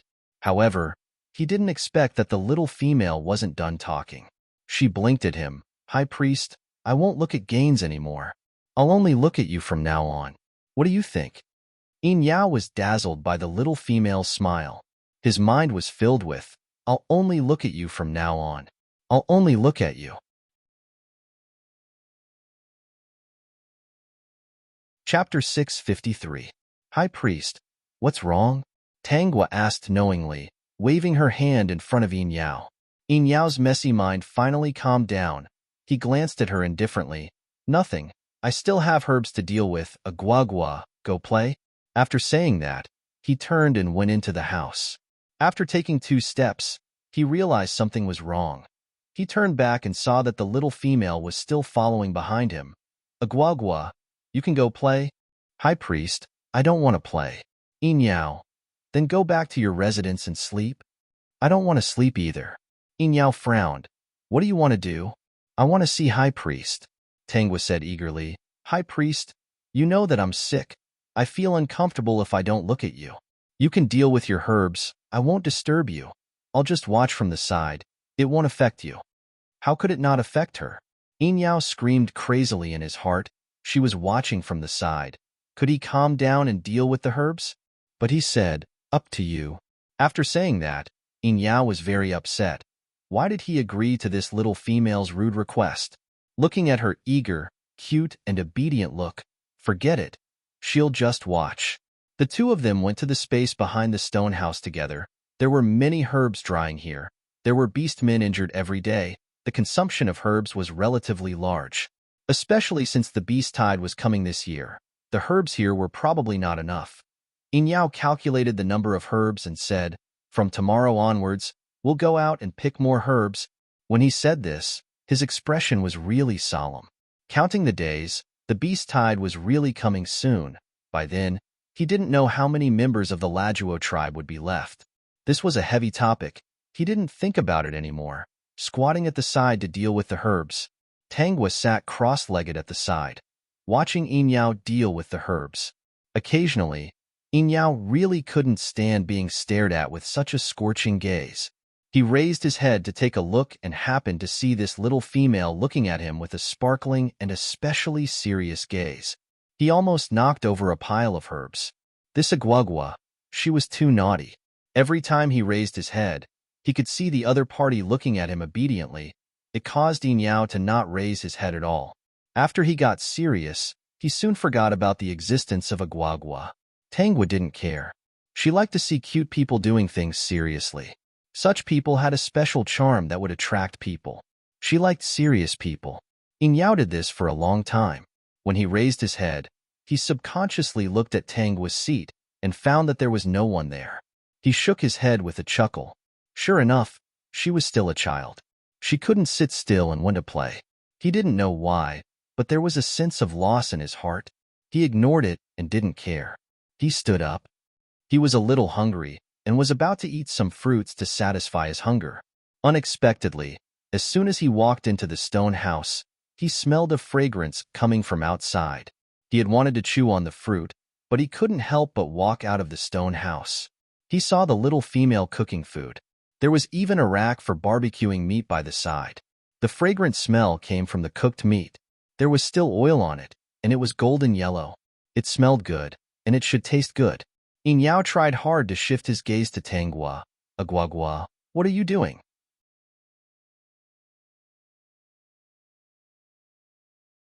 Chapter 654. Barbecue. Tangua pointed at the meat on the rack. There were spices mixed in the meat, as well as other spices that she secretly added. On the other side, there was wild vegetable soup. She added a piece of fatty meat to make the wild vegetable soup not so bland. When the meat was cooked, it would be mixed in the wild vegetable soup and eaten with the barbecue. It would definitely be delicious. Yin Yao walked to the front of the rack and took a look. He said, "The meat that Agwagwa barbecued is different. It's not burnt at all." Yin Yao's eyes were filled with admiration. He had barbecued meat before. Although it was not as burnt as other orcs, it did not look as appetizing as the one in front of him. The meat that he barbecued looked okay, but it did not taste good at all. Except for some salt, it was dry and hard to bite. But the one in front of him, he had a feeling that it should be easy to bite. Thinking of the meat soup that Agwagwa cooked every day, he did not seem to get tired of it. He was looking forward to the taste of the barbecue meat. Tangua saw Yin Yao's expression. Men always had a few weaknesses. Yin Yao looked aloof, but he was actually a man who was cold on the inside. As long as Yin Yao got used to her, he would slowly understand his heart. She liked the feeling of being in love. While thinking, she flipped the meat on the rack. "High Priest, you can drink some wild vegetable soup first." Yin Yao looked at the wild vegetable soup. He really wanted to taste it, but he still said, "No rush. We'll eat it when the meat is done." "Okay," she said with smiling eyes. Her obedient look while barbecuing the meat seriously made Yin Yao unable to take his eyes off her. Soon, the meat was done. Yin Yao looked at the golden piece of meat lying in the utensil. Then, he looked at Tangua, who was already eating with relish. He did not hold back. When he bit down, his mouth was full of fragrance. He almost swallowed his tongue. It was really too delicious. A piece of meat in his mouth was tender and tender. It was really delicious. Drinking another mouthful of the wild vegetable soup, Yin Yao was looking forward to living like this every day and eating such delicious food. "High Priest, is it delicious?" Tangua asked with a smile. Yin Yao swallowed the meat and praised, "Delicious? Then eat more. There's more." Yin Yao nodded and ate the barbecued meat and broth. He narrowed his eyes and seemed to be enjoying himself. Tangua also felt that it was very delicious. She had a world where she was a cook. She also liked delicious food. In order to reach the peak of cooking, she traveled all over the country and learned all the dishes that she could learn. What's the big deal about barbecue? She looked at Yin Yao's expression of enjoyment and clicked her tongue. This man was too easy to coax. A piece of barbecued meat was enough to achieve his goal. "High Priestess, do you want to eat such delicious food every day?" Yin Yao glanced at Tangua. He didn't understand what she meant, but who wouldn't like such delicious food? "Of course," he replied. Tangua smiled and took a sip of the soup before saying, "The High Priestess' wish will come true." Yin Yao seemed to have noticed something from that pair of beautiful eyes. He hummed in agreement and lowered his head to continue eating. In his mind, he wondered if this little female really meant it that way. He glanced at Tangua from the corner of his eyes and found that she was already seriously eating the food. He couldn't see her expression at all. Eating the delicious food, Yin Yao fell into a dilemma. Actually, Agwagwa was quite cute. She could cook soup and barbecued meat. She was very obedient when she smiled. Her voice was sweet. Thinking of this, Yin Yao's face stiffened. What was he thinking?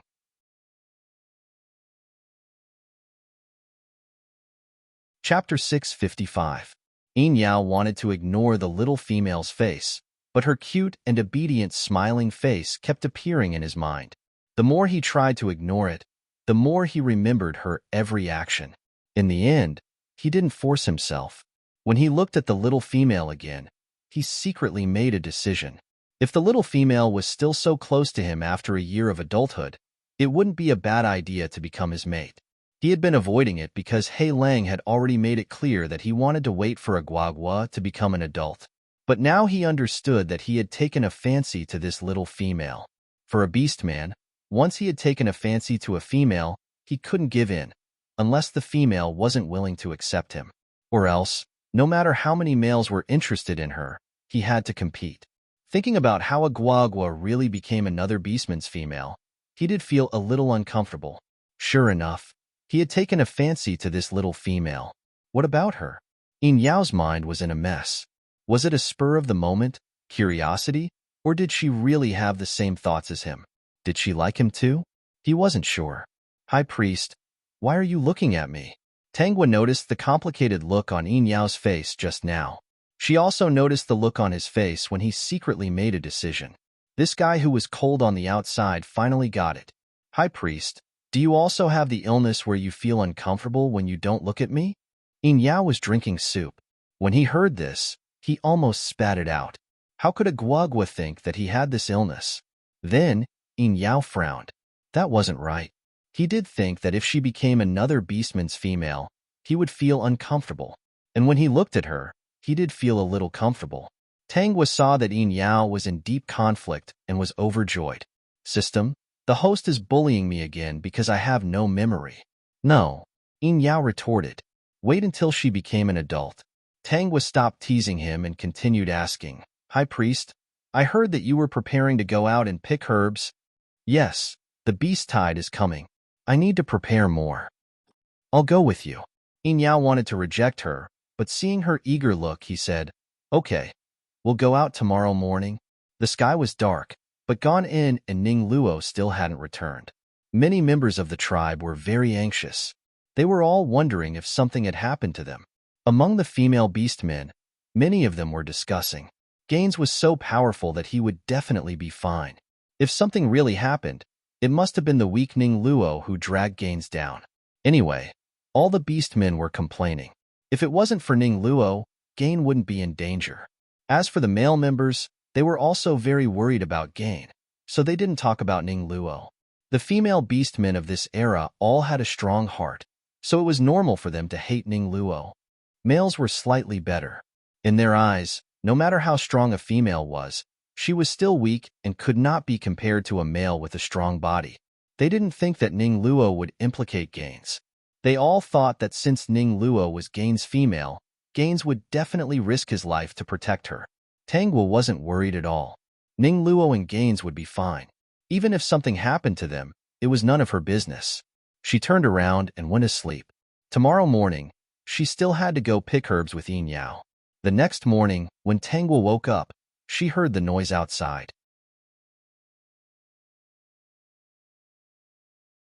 Chapter 656. Is Ning Luo really gone? Gaines, you didn't protect Luo well. When Imo heard the news, he rushed out and started fighting with Gaines. Isn't Luo your female? Why didn't you protect her well? The two of them started fighting very quickly. The people around them couldn't stop them. Soon, they transformed into their original forms. They pounced, bit, and tore at each other. It was a terrifying scene. The ground shook because of them. Gaines was from the lion tribe and Imo was from the tiger tribe. They were both strong warriors in the forest. Although Imo was a bit weaker than Gaines, he was furious that Gaines had lost Ning Luo. When they fought, he unleashed his full potential and gave Gaines a good beating. Tangwa stood on the side and silently watched the animals fight until the black wolf came over and transformed into a giant wolf. It sent Gain and Imo flying with a single swipe of its paw. With just one swipe, it beat Gain and Imo to the point where they couldn't get up. They lay on the ground, panting, and slowly turned back into human form. But Imo still wasn't satisfied. He rushed up and shouted at Hei Lang, Gaines lost Luo. I think Gaines doesn't deserve Luo. He's too weak. He can't protect his female. He's a disgrace to us male beastmen. Gaines, tell me what happened. Gaines told them everything. He blamed himself. If he had held Luo's hand, she wouldn't have been lost. Ning Luo is so weak. She might have died in the hands of the beasts. Yeah, her arms and legs are so thin. She's definitely dead. Luolua will be fine. Gaines roared at the female beastmen. His eyes were red. I won't let anything happen to Luoluo. I'll go find her immediately. You don't have to worry about me. He came back to ask for help, but his companions seemed to be ostracizing Luoluo. After speaking, Gaines wanted to rush out, but Hei Lang slapped him to the ground. Seeing that Gaines wanted to get up and rush out of the tribe, Hei Lang could only beat him up a few more times. When Gaines couldn't fight back anymore, he transformed back into his human form. Gaines, how are you going to find her if you keep running around like this? Hei Lang said, We'll send a group of people to find Ning Luo today. The rest will follow the original plan. The changes that Ning Luo had brought to the tribe were still important to Hei Lang. Moreover, the other party was Gaines' female. Gaines was the second strongest warrior in the tribe. If something really happened to Ning Luo, he would be devastated. The beast horde was coming. If Gaines could not pull himself together, how could he protect the tribe? It was better to take this opportunity to find Ning Luo. It had to be said that at this moment, Hei Lang was still a qualified tribal leader. His considerations were fair and thorough. Gaines calmed down and accepted Black Wolf's arrangement. At this moment, Yin Yao came out. Tangua hurriedly ran in front of him. High Priest, are we leaving? Yes. He glanced at Hei Lang. Sure enough, Hei Lang walked over and stood in front of Tangua. He asked, Aguagua, you want to follow the High Priest to gather herbs? Last night, the High Priest had told him about it. Yeah. Then I'll send another warrior to follow you. Yin Yao didn't reject. With an extra Aguagua, if something really happened, it would be less dangerous to have an extra member. Hei Lang looked at Tangua, who was beside Yin Yao, and felt that something was wrong. However, he never thought that Tangua would like the High Priest. In the hearts of the beastmen, the High Priest was a living god. They couldn't offend him.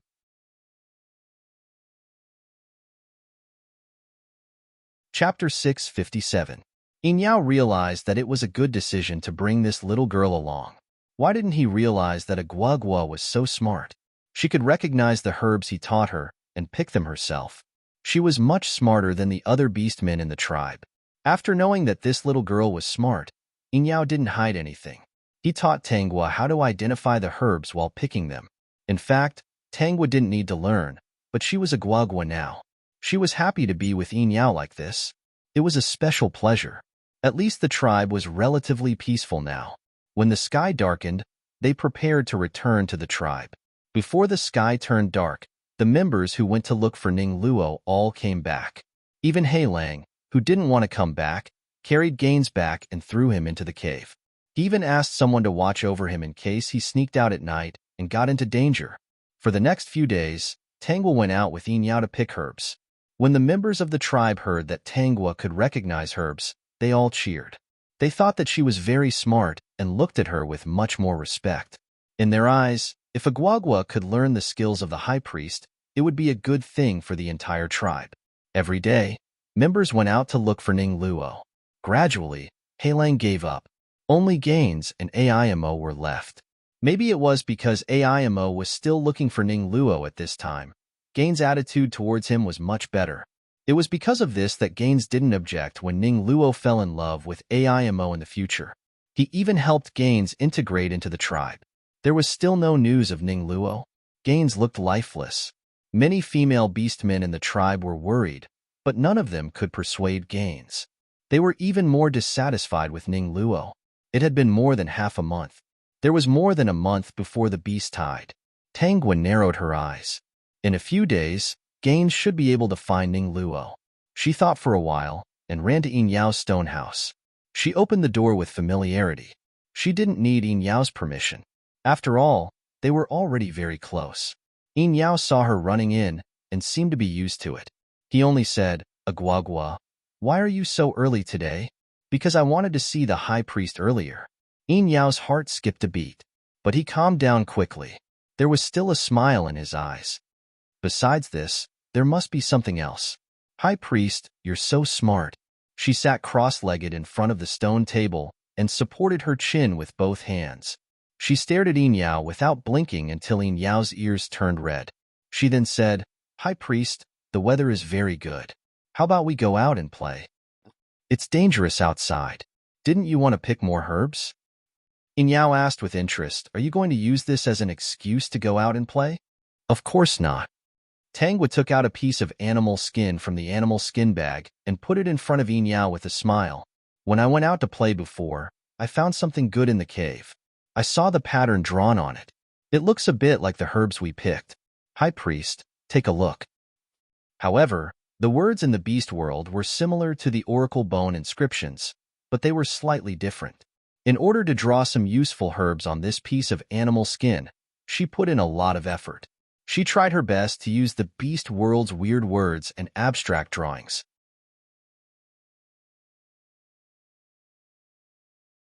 Chapter 658. Yao took the animal skin. He didn't care about it at first, but when he saw the words and pictures on it, his expression became serious. He read it from the beginning to the end seriously.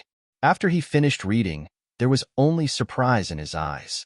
He stood up with the animal skin in his hand. He couldn't maintain his aloof attitude anymore. He looked at Tangwa with slight excitement. Agwagwa, where did you find this? I found it in a cave. High Priest, do you want to go to the cave with me to dig for treasures? The system host was broken. Yao thought of the content recorded on the animal skin. It was all herbs that the beastmen could use, as well as the usage of the herbs. It even recorded the treatment of some minor illnesses. He didn't know if there was only one piece of animal skin, or if there were other important things in the cave. But no matter what, he had to go and take a look. Let's go now. He walked in front of Tangwa, grabbed her wrist directly and pulled her outside. Tangwa followed behind him with a smile. The warriors had already gone out during the day. Yao didn't tell Hei Lang that he was going to pick herbs today, so there were no males in the tribe at this time. He pulled Tangwa and walked outside. When they were out of the tribe, he asked, where are we going? Let me lead the way, High Priest. Yao just remembered that he seemed to have pulled this little female all the way. He was a little embarrassed. When he was about to let go, Tangwa said, High Priest, just hold my hand. Could Yao say no? Hold my hand. In case we get lost, Tangwa said to him with a smile. If I get lost, you won't be able to find me. Yao, who was still a little resistant, quickly held Tangwa's hand tightly when he heard this. He had to hold her hand firmly. That sentence, if I get lost, you won't be able to find me, made him panic inexplicably. He was so panicked that he held her hand and didn't want to let go. When he held this little hand in his palm, he felt that the panic disappeared. He glanced at the smiling little female beside him from the corner of his eyes. Thinking of the days they spent together, his lips curled into a smile. Agwagwa. AI. This time, hearing such an obedient answer, Yao had no intention of avoiding it. He only felt that this answer was really sweet to the bottom of his heart. Don't go out alone in the future. It's dangerous outside. All right. Tangwa looked at Yao with a look that said, I'll listen to you. Yao looked away. Even his ears were red. Fortunately, his hair was down, so Guagua wouldn't notice it. Only the sound of two people shuttling through the bushes could be heard. After a long while, Yao spoke again. Guagua. Hey, High Priest, what do you want to say? Yao's eyes were full of smiles. He held her even tighter. If you want to come out next time, remember to tell me. I'll accompany you. The system had taken the bait. Sure. The corners of Tangwa's lips curled up slightly, and her eyes curved into crescents as she smiled at Yao. That beautiful little face really made Yao dizzy, but he did not look away. Instead, he looked straight at her. He didn't have any special thoughts about the previous Guagua. He cared about her, but her parents sacrificed themselves for the tribe, so he should take care of her. But now, he had fallen into the sweet world that Guagua created intentionally or unintentionally. He couldn't get out anymore, and he didn't want to get out.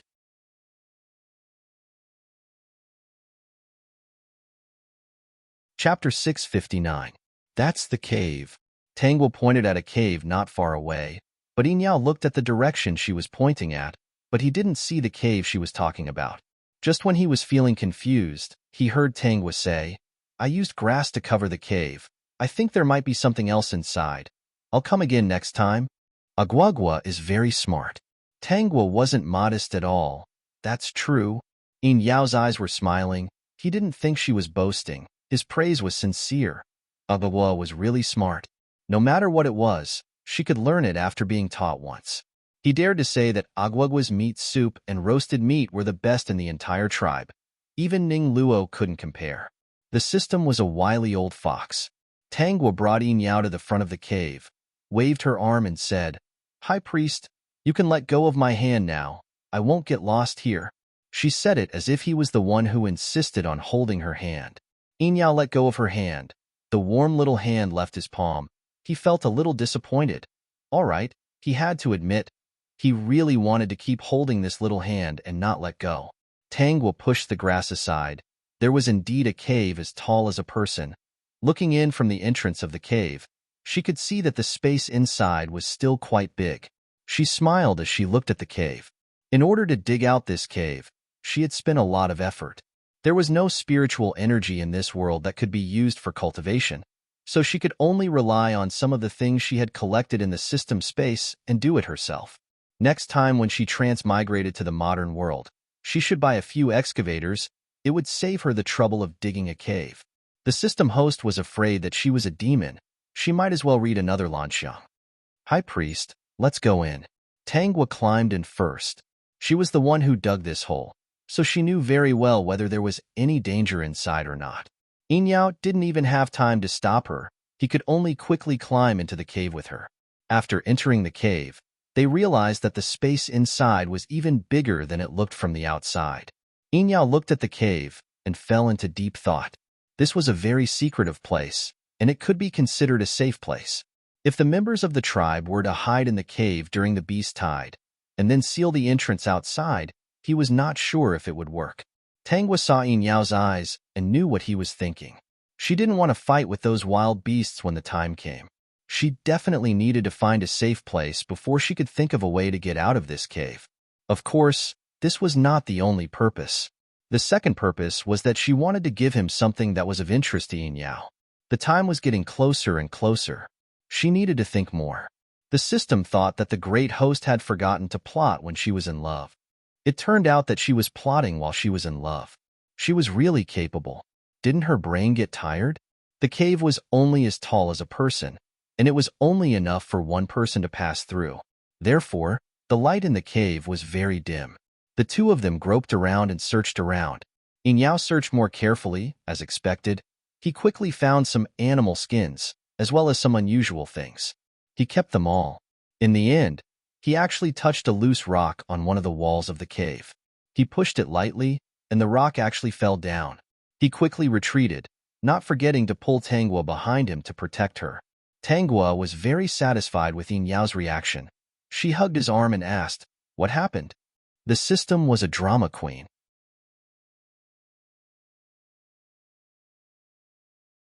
Chapter 660. "There seems to be a passageway here," said Yin Yao. He was a little hesitant about this passageway.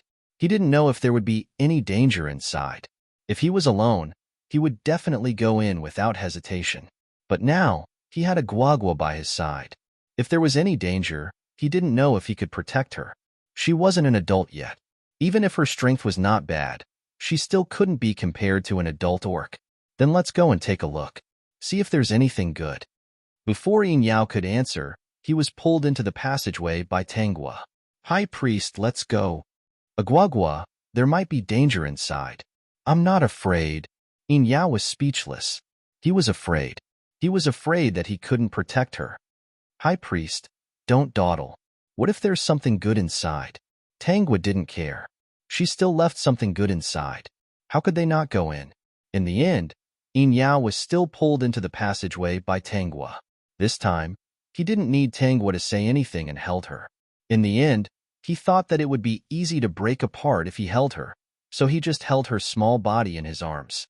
Regarding this, Tangwa was very satisfied. Who said that orcs were rude and ungentlemanly? Yin Yao was especially gentlemanly.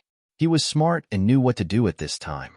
He was indeed a person who didn't have any memory after transmigrating. He had done well in every world. After walking for a while, they seemed to have arrived at the belly of the mountain. It was very spacious inside. There was even a hole at the top that allowed light to enter. He didn't know how it was done. Originally, he wasn't sure if orcs could hide here. Now, he was very sure that they could hide here when the beast tide came. He was a little excited. Perhaps there would be no less orc tribe members this year. With the help of the weak light, Tangwa saw the happiness on Yin Yao's face. She shook her head slightly. The more happy Yin Yao was for the orc tribe today, the more he would hate the tribe members in the future. Great system host, how could you do that? It's not about whether I can do it or not. I just want Yin Yao to see the choices of the members of the tribe clearly. If I help them avoid the monster horde this time, and they still choose Ning Luo in the future, Yin Yao won't pity them anymore. I just want to be more thorough. Didn't someone say that rebirth is another choice? This time, I want to see what the members of the tribe will choose if they choose again. Tangwa smiled as she communicated with the system. She wanted to see if the human heart would take into account certain reasons and store a bit of kindness. This place is not bad. Yin Yao said, Agwagwa, let's go back. Inform the Black Wolf sect members as soon as possible to watch over this place. This is a good place. When the beast tide comes, the members of our tribe will be able to avoid the danger. Tangwa lowered her head and smiled. She was afraid that it would not be that easy. Yin Yao was in a good mood as he held Tangwa's hand and walked out of the cave. The two of them used weeds to hide the entrance of the cave. This time, with Yin Yao's arrangement, it was hidden even deeper than before. With the brains of the orcs, it was impossible for them to guess that there was a cave here. After everything was done, the two of them took advantage of the fact that it was still early and didn't return to the tribe for the time being. They planned to pick some herbs back. It was rare for them to come out. As he walked further and further, he saw something inconceivable and heard some special sounds.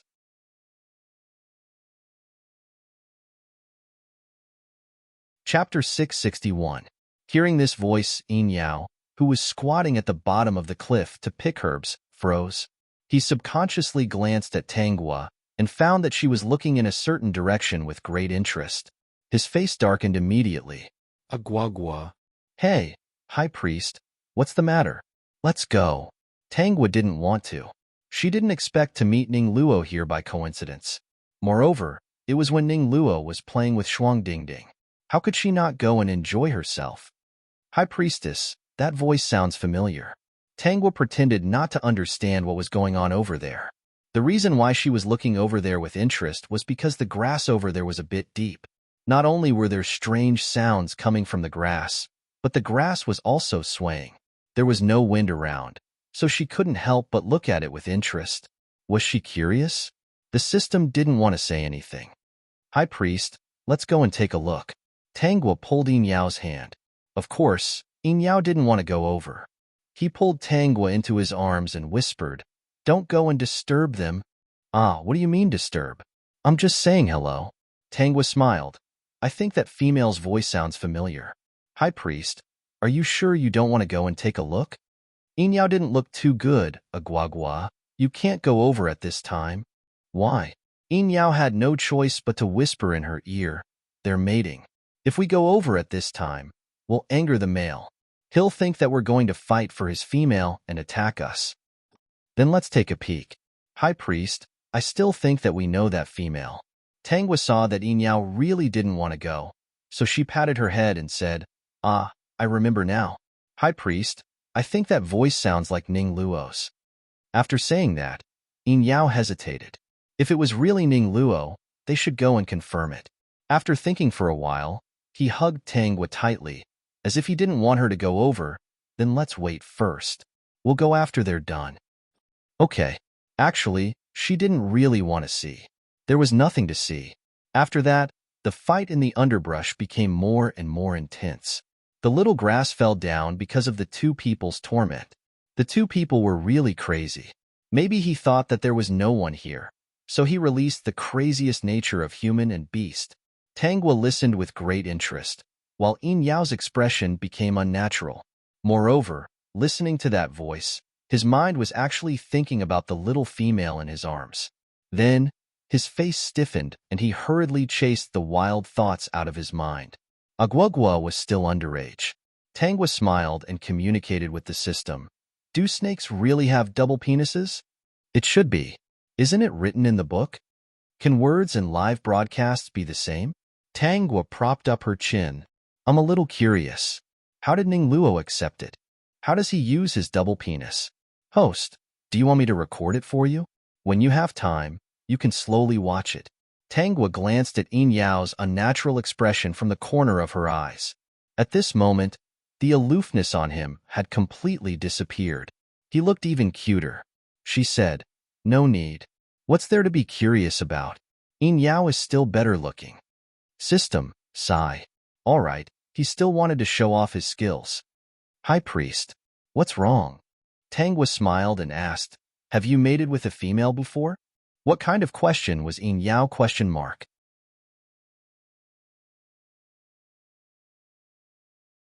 Chapter 662. Have you? High Priest? Tangwa cupped her face and looked at Yin Yao seriously. Yin Yao said unnaturally, I don't have a female. Just because you don't have a female doesn't mean you haven't made it. System. Host, please let your family off. High Priest, answer me quickly. Have you mated before or not? Yin Yao really couldn't handle the questions. He thought that if he didn't answer clearly, this little female would mistakenly think that he had mated with a female before.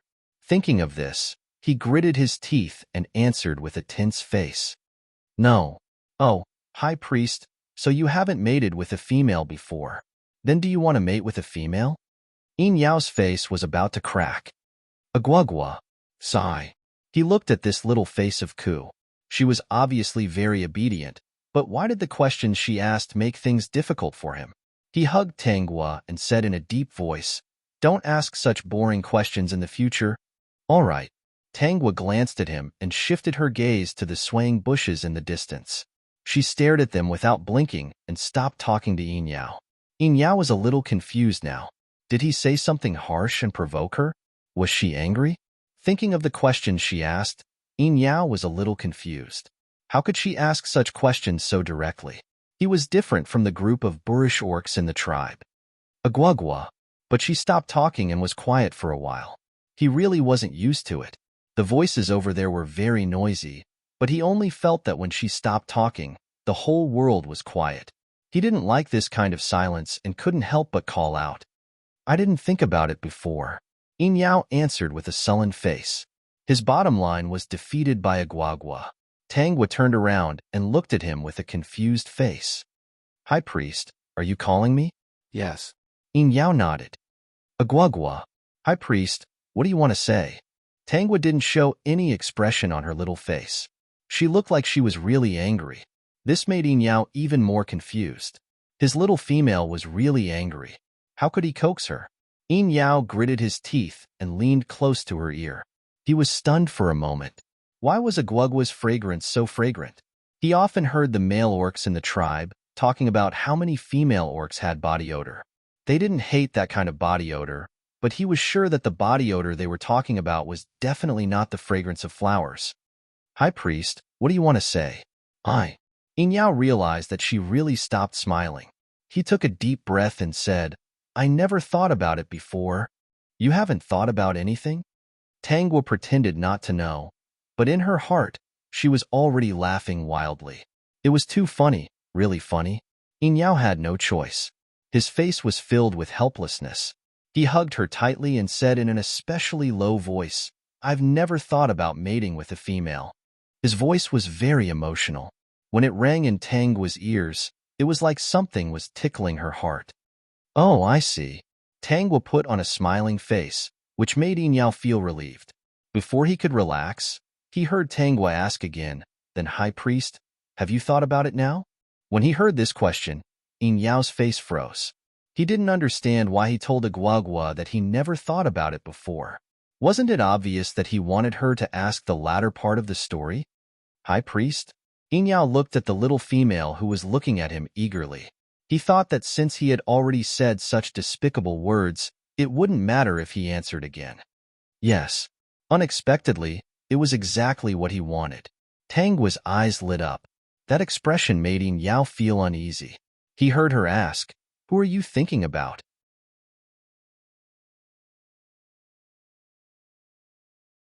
Chapter 663.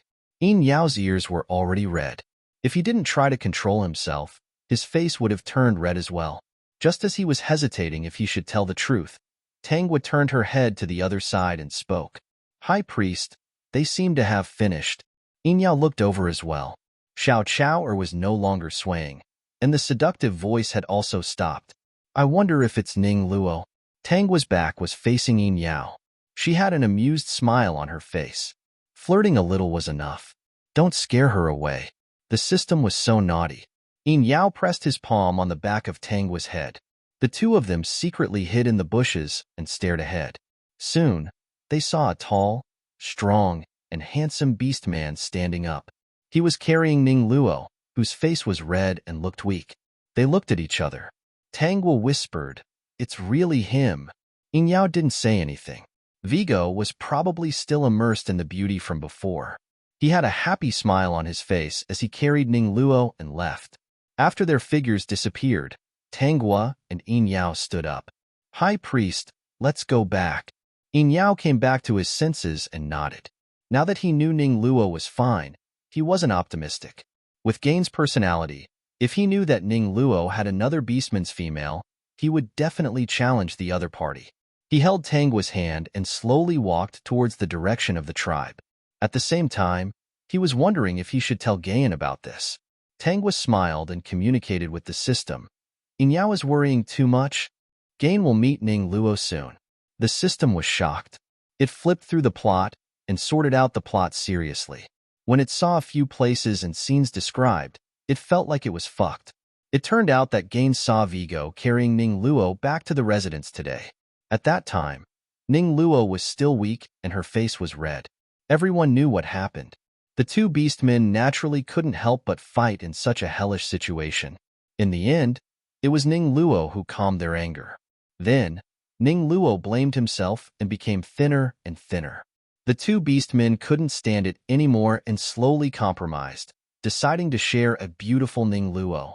After returning to the tribe, Yin Yao couldn't help but return to the stone house to study the animal skin he found in the cave, as well as some other special-looking things. Tangwa tactfully did not disturb them. Instead, she returned to her cave to sleep. She decided to take a nap first, in case the tribe was too noisy for her to sleep at night. When the sun set, Black Wolf brought the members of the tribe back. Gaines did not come back.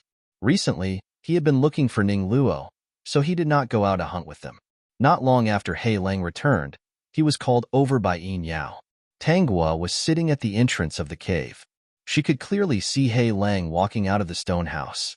Her slightly cold face could not help but show some joy. Then, he called all the members of the tribe and announced in public, Agwagwa has found a cave. There are 2 large spaces in the belly of the mountain. The high priest has confirmed that they can accommodate all of our tribe. Moreover, there was still space left. If they took advantage of this time to open up some more space, they could store food. The beast tide would last for 5 to 15 days. As long as they could avoid the beast tide for half a month, the members of the tribe would not be in danger. When the time came, they would prepare enough food, water, and fruits. They only needed to hide in the cave to survive this year's beast tide.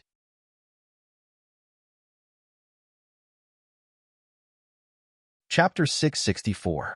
When the tribesmen heard the news, they all cheered excitedly. Really, Chief? Is there really such a big space that can accommodate all of our tribesmen? The high priest wouldn't lie to us.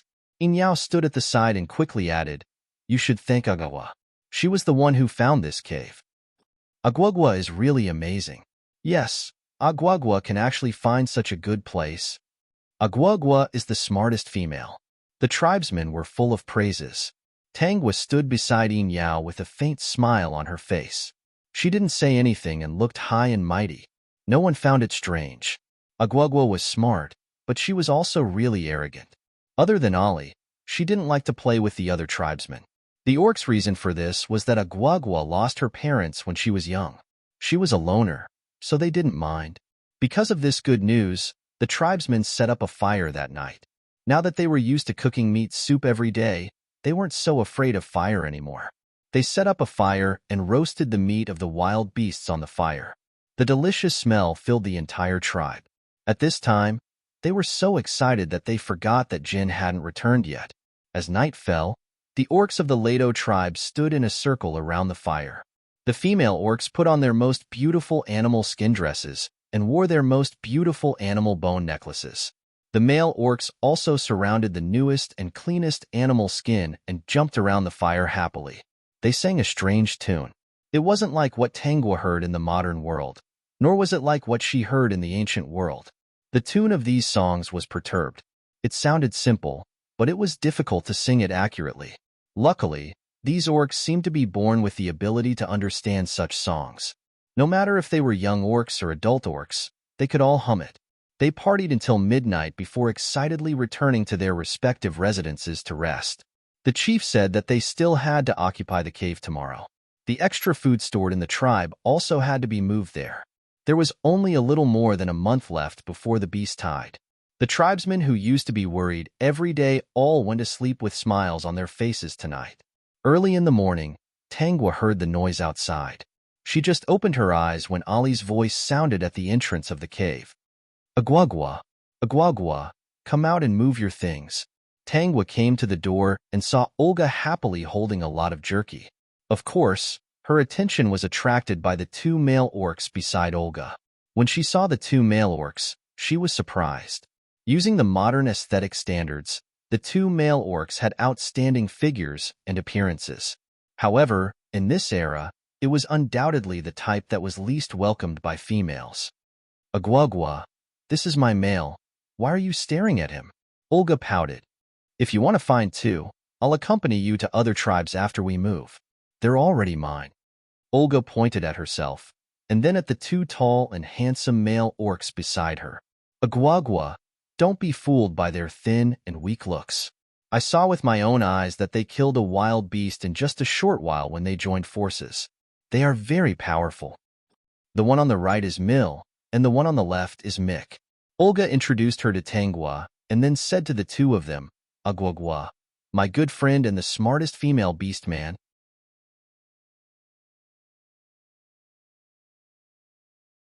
Chapter 665. Olga, don't worry. I won't fight with you for a male. We're friends. How could I do such a thing? Olga nodded hurriedly. Yes, we're friends. You wouldn't do such a thing. Olga believed Tangwa's words. She remembered how she was almost persuaded by the tribesmen to find trouble with Ning Luo because of Gaines. Ever since she went to other tribes and saw Mill and Mick, she felt that Gaines was just OSL. She didn't know if it was because she had been with Guagua for a long time, but now she actually felt that Mill and Mick were quite good-looking. They were even better than Gaines. Gaines was tall and strong with bulging muscles. He looked very explosive. Mill and Mick were especially thin and weak among the male beastmen and weren't very popular. If not for that, they would have been fancied by other female beastmen long ago. However, she happened to see the two of them killing wild beasts that day. At that time, she felt that these two beastmen were very powerful. She went up to them to get to know them and followed them back to the tribe. They were brothers and greeted her very warmly. She didn't know if the two of them were especially despised by the female beastmen, but they didn't dare to get too close to her, as if they were afraid that she would be angry. The more she interacted with them, the more Olga felt that these two guys were quite nice. Although they were very thin and didn't suit her original intention, they were not powerless. Olga decided to bring them back to the tribe then. It was easy to bring them back. Almost no one objected. Even the female beastmen looked at her as if she had picked up some trash that they didn't want.